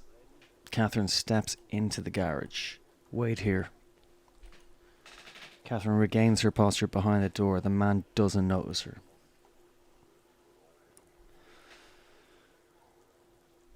Shall we speak or remain silent? Speak, remain silent.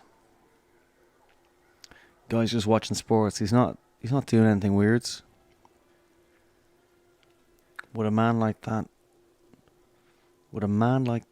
not like a woman coming through the garage door? I'm gonna speak to him. Hello?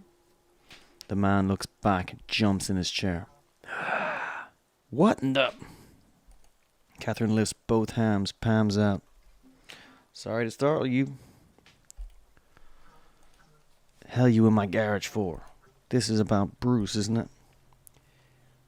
Yes. Catherine, yes. Ever since he got himself mixed up with that internet freak, people like you been coming by asking about him. But I keep saying the same thing. I don't talk to him. I can't even get him on the phone no more. We work together at the plant in Norco, but he goes out of his way to avoid me. Of course, he landed a computer job while I'm busting my ass with a torch all day, won't even look at his daddy in the eyes. My kid, she left, never came back. It's hard. Hard alright, can't focus on nothing around here. Always waiting for him to call.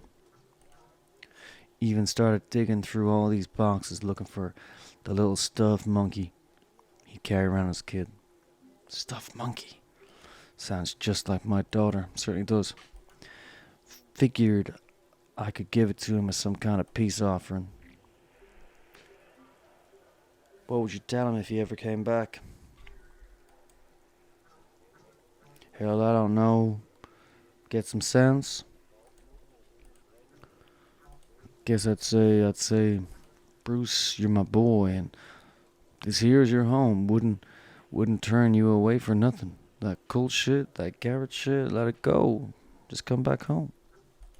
That's what I'd say. If you see him, if you see Bruce, if you tell him that, hell, you can even record and hang on to it until you see him. He blocked my number so I can't get a word to him. I don't have anything to record with. Then come back when you do. Okay. Let's get a recorder. Hey, electronic device. What the fuck's that? A small plastic case. Device lies in the grass. What is that thing?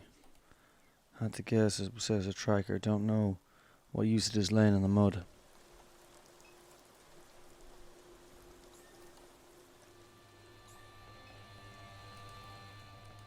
Half-eaten bag of potato chips sits beneath the car. Let's ask this cop. He must have a recording device. Maybe not. What's this on top? Keep made me a little upset. Let's still cooling off. Maybe later.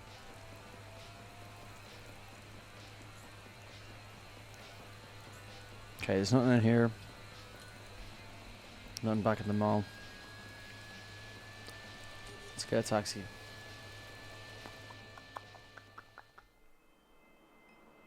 Downtown. Eagle Wholesale. Eagle Wholesale might have the recorder. Traffic.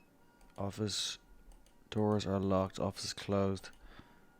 Is there anything in that warehouse?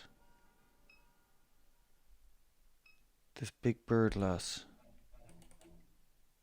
Okay. Thought maybe the bird might have a recording device.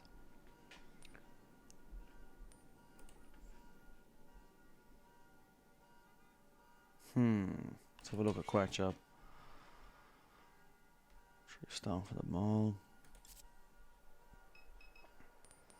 Okay, we're gonna have to go back downtown.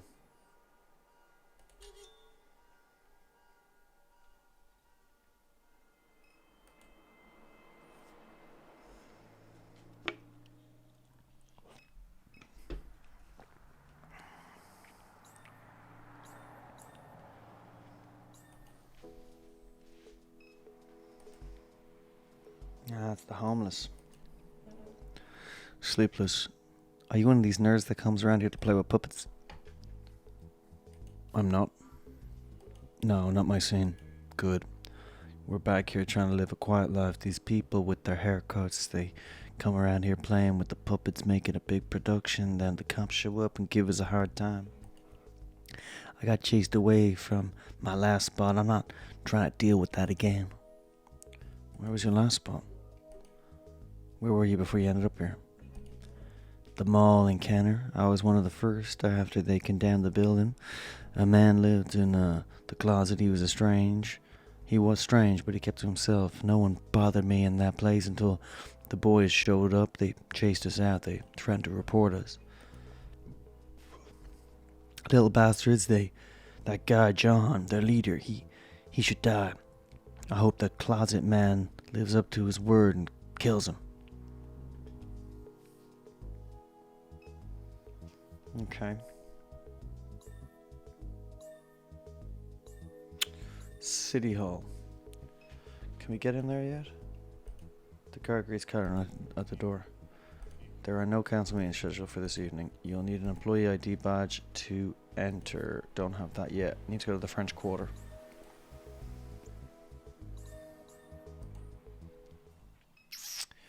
Hot dog man's gone. Santa is still here though. What is it? Found another dollar? No. We'll go find one. Let's go back on the Curious Duck.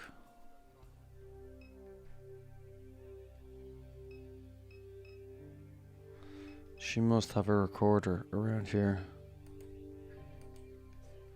Rosie. Interesting. Oh, here, this guy probably has. Part of me just loves standing here just to piss her off.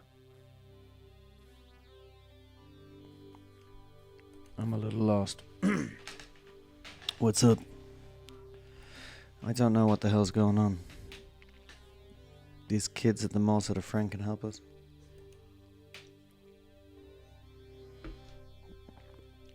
Yeah, they said we can find a friend at the mall parking lot. We need to look for him. Yeah, I know.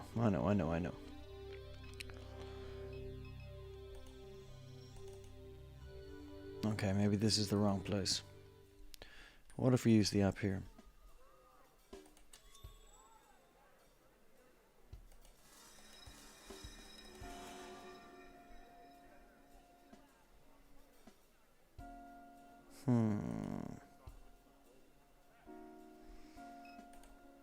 What if you go in there?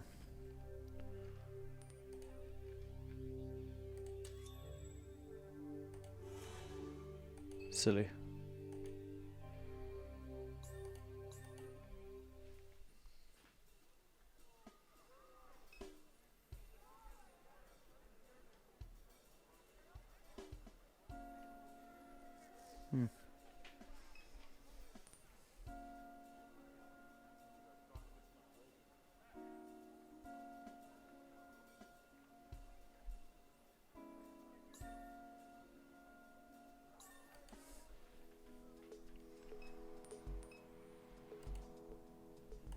A newly refinished Art Deco structure glows beyond the overpass.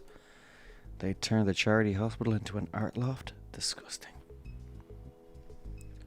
Let's check the phone here just in case. I know it's probably silly, but who knows? I don't quite understand this app yet. Okay.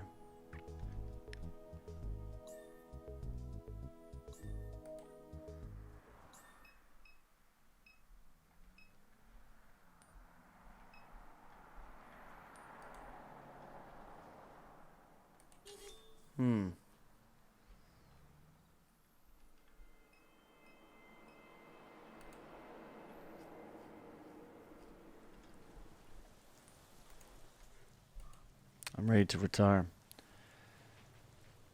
Let's see, how do we get into the mall? Okay, need to initiate it. How do we get initiated? There are 3 sculptures, we know this. We need to find all that. Okay. Someone named Friend. Okay, so we need to just let's talk to Friend again.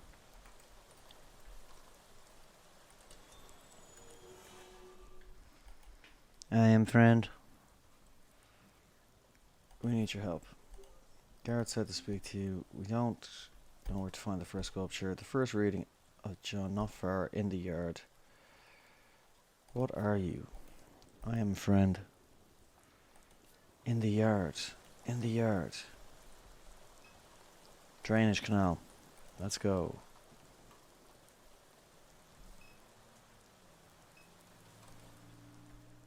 The downpour finds its way into the drainage canal. Its water level is rising slowly, or slowly rising even.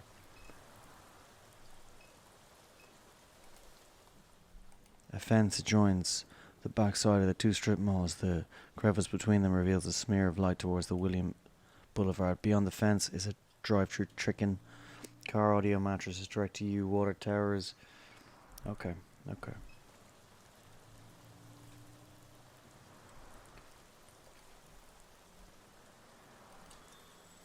Anything around here?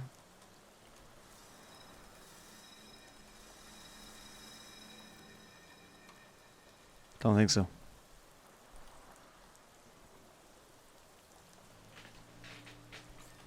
Okay, there must be more stuff here.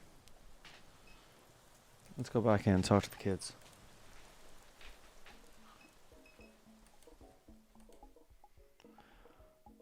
scale model is encased in glass. The plaque at its base reads ARC. What do you think that is? Hard to say, almost looks like an oil rig. Or a spaceship. Yeah.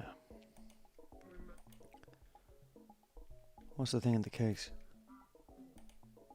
What's the thing in the glass over there? That thing is our ticket to Mars. Knew it. How many people can fit in there? That's just the toy version, stupid. The real one is like 500 feet tall. 114 feet and 6 inches. I was close. Yes, Garrett.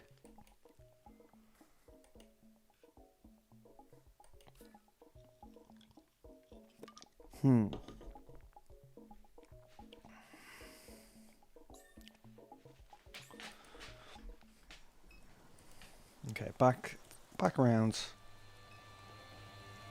Back to the other place. Subdivision. And that's the last place we can go. So if we go in here again, leave the man alone. Catherine crouches into the garage. It's fine, we're pals. Catherine approaches the man in the garage. You again? Dr. Bruce, not yet. I was hoping you could repeat what you said. Trying to make me blush. Recorded.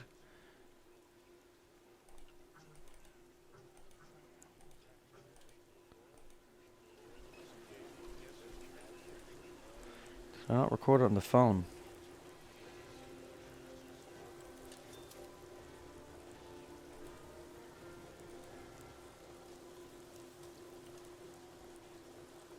I don't even know what that one is. Case picker.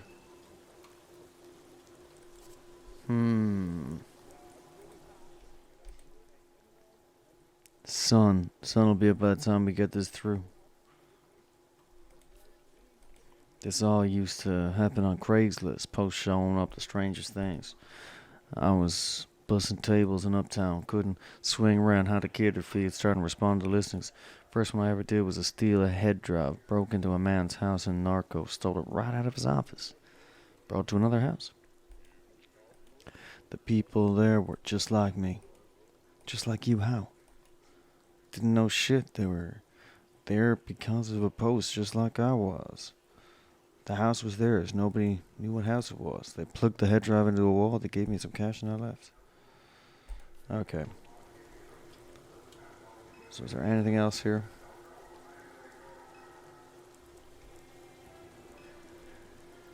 The head drive there, or the electronic devices there.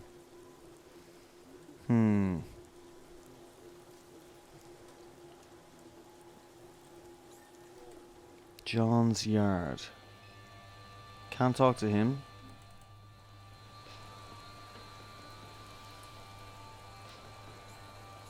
Subdivision. Parking lot. And then there's a drainage canal as well.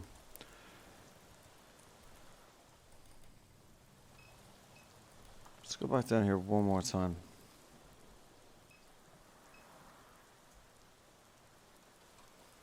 Mattress boss. See the canner.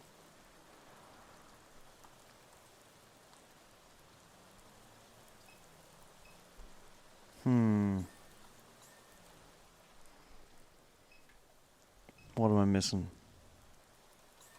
Side lot, mall entrance, drainage canal.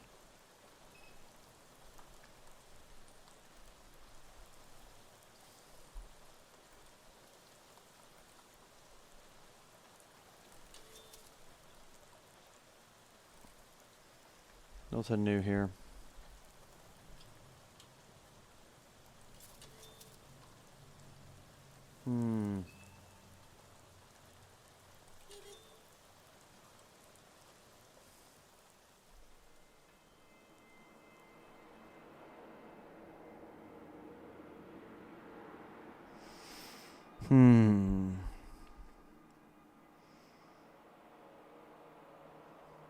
Nothing to do here.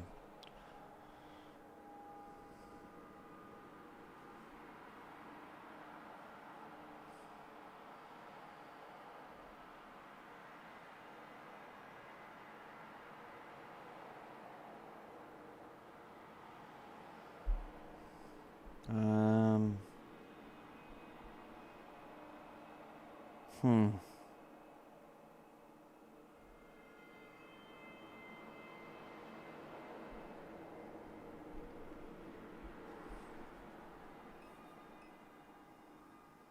There's nothing in there.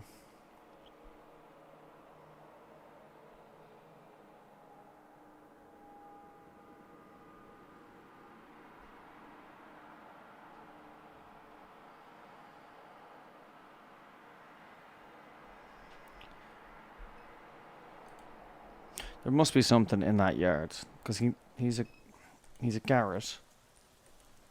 We know that the guy has a something. So it's something I'm not doing with this app. There must be.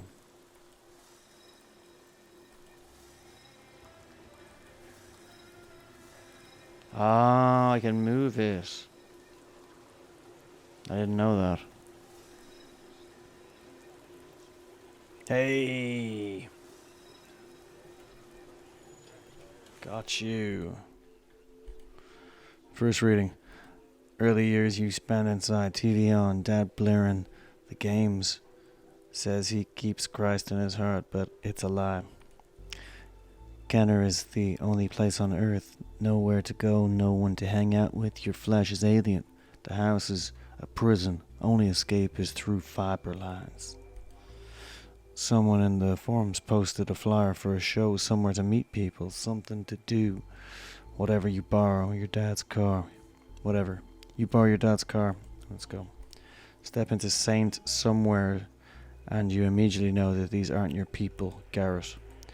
You make a few jokes, someone calls you a Nazi, you throw the first punch, things spiral out of control. You're outside bleeding, punching someone's face into a trash can full of Go Cops and beer bottles. The scum are screaming at you, but you stop and you just stop, but you don't. Someone knocks you over the head with a floor jack. You fall to the ground. They think you're dead.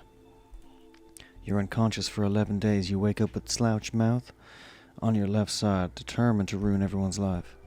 You watch the forums closer now. You call the cops on the next show, and the next show, and the next show. You get the place shut down for a while. You didn't let up. Good job. Fuck this scum. Nice. Oh no. Okay, I got the first one.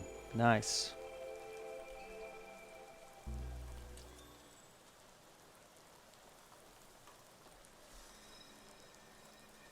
Yeah. Okay.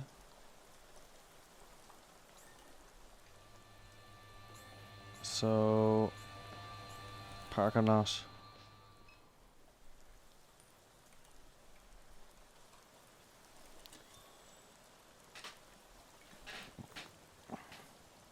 Okay, I'm gonna get one more beer. I will be back in 2 minutes. 1 minute, not even.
Let's do this. I am friend. We need your help. Garrett said to speak to you. Anyway, you can find us. Anyway, you can help us find John's second sculpture. The first reading of John reads, "Try going to Saint Somewheres, get called fash, get knocked in the head with a tire iron." Saint Somewhere is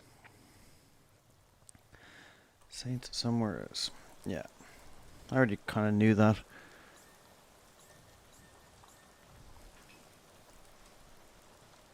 Let's walk over here. Maybe Saint Somewheres is near here. No.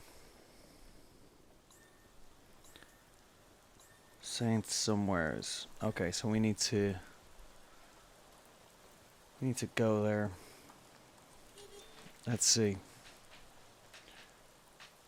Oh, we have another place, Saint Somewheres. Cool. Probably shouldn't have wasted all that money on 2 random trips. Don't be dog customer. Ooh, my stomach still doesn't feel right. That hot dog finally catch up to you. This past couple of hours has been the worst experience of my life. Why'd you let me eat that thing? They seem fresh to me. The meat was a little grey, but otherwise it seemed fine. Yeah, that's what I thought too. After you left, my stomach started screaming. You know how hard it is to find a bathroom at the French Quarter? But you found one. That's good. No, I didn't find one. What did you do? You don't want to know. Yes, I do. You give me bad vibes, you know that? You want to know how I dealt with the insane explosive diarrhea that I got because of you? Is this some kind of power trip or something? Do you go around coaxing young men into eating old grey meat most nights, or is this just a special occasion? Special occasion. And then you follow them around and see where and how they took a shit. This is what you do with your weeknights? Yes. I'm here, aren't I? Alright, fine, I'll tell you. But just remember that you asked. So after you leave the French Quarter, I'm standing there with flanneless, enjoying my second hot dog. I can tell something's wrong in my stomach. I run up to the street to use the bathroom at some tourist trap, but the bouncer throws me right out when it's my turn in line. By that point, I'm desperate. I unlock my bike and start riding home as fast as I can, nearly run over a couple of pedestrians. I'm on Elysian Fields in St. Claude, major intersection, tons of traffic backed up for about a quarter of a mile because there's an accident. I know that I'm going to shit myself. It's coming. I'm in a state of complete panic, and if I shit right there, dozens of people will see it. I need privacy fast. There's a stretch limo Hummer pulled on the side of the road with people hanging out on the sidewalk next to it. Looks like high school students, like maybe they're getting ready to go to a dance or something. Like they're all congregated on one side of the limo, like on the sidewalk. I'm in the street on the opposite side. So I drop my bike right there in the street and I sneak into the limo as quiet as I can. No one's in there, they're all outside. I don't think twice. I just pull down my pants and let loose. It's, there's a lot of it. It's taken a while. Should I keep going? You still enjoying yourself here? Yes. Please continue. You're disgusting. So anyway, while I'm in there, the kids shut the door and the driver climbs in, and all the lights at the rear of the limo go out. I guess the driver was just dropping the kids off downtown. I don't know. But at this point, it's just me and him. There's a tinted window that divides the cab from the rear of the limo. It'd be pretty hard for the driver to see me with the lights out. He gets on the phone, calls his wife or girlfriend or whatever, and drives away. He thinks the limo is empty. He's got it on speakerphone and I can hear the whole conversation in the speaker right next to my head. First thing he says is how bad those kids stink. Said he'll never drive young kids like that again. Said they smell like baby diapers. Then he starts having phone sex. I'm not joking. Then I immediately launch into it saying what he wants to do to each other. All of this stuff. Not like that's the biggest deal in the world, but for reasons I won't get into, I just didn't want to be in there anymore. I try to open the door thinking, fuck it, I'll just jump out, but the door's locked. I check all the others, they're all locked. I crawl up into the window and start tapping on it. Sir, sir, sir, you forgot me. He hangs up the phone, cracks the little tinted window. Who in the hell are you? He asks. I'm one of the kids. You forgot to drop me off. He starts shouting, what is that smell? What is that smell? My heart's beating out of my throat. I can't breathe. He rolls up the window again. He calls the police. Again, I can hear the entire conversation. Operator asks him what the problem is. He says a man broke into his limo and took a shit in it. Just like that, a man broke into my limo and took a shit in it. They ask him his location. He pulls off the side of the road and waits for the cops. I'm banging on the window, begging him to let me out, saying I'll pay for him to get it cleaned up. He pretends I'm not even there. Still care to listen? Yes. Of course. Alright, so here's what gets me. The New Orleans Police Department has never showed up to anything on time. It takes them hours to show up to the murder scene, right? Well, a squad car pulls up behind the limo within like 3 minutes. At this point, I can't even explain to you, having a heart attack. I am dying. I crouch behind the door and wait. There's shit everywhere. It's on my shoes, my hands, my shirt. I have no alibi here. The man gets out, opens the door for the police. I spring out of there and just start running. I don't look back. I can hear the cops shouting. I turn into the neighborhood. There's a construction dumpster about a block away. I run like lightning towards that thing. I dive in. There's barbed wire, nails, all kinds of stuff. I'm getting scratched up. I don't care. My adrenaline is coursing through my veins. I burrow down into the heap of trash like a mole and hide. I can hear the police sirens. Squad car stops at the dumpster. They get out, look around. They shine the light right on me. I stay perfectly still, holding my breath. They leave. I wait a couple of minutes. I climb out. I walk here. I take another shit. Catherine, I am so sorry. Yeah, well, hot dogs. That was the best bit of the game so far. That was brilliant. Well, look, I think that's a pretty perfect place to leave it for the evening. This was a good, I think, 4 or 5 hours today. I'm going to finish off the game tomorrow. So if you like this, if you like the stream at all, please give us a subscribe. If you didn't, fair enough. I look forward to seeing you again pretty soon. Well, it will be soon. It'll be tomorrow. Probably tomorrow morning. So about 12 or 13 hours from now, you'll get the notification if you subscribe. Have a good one, everybody. Have a safe night. See yous.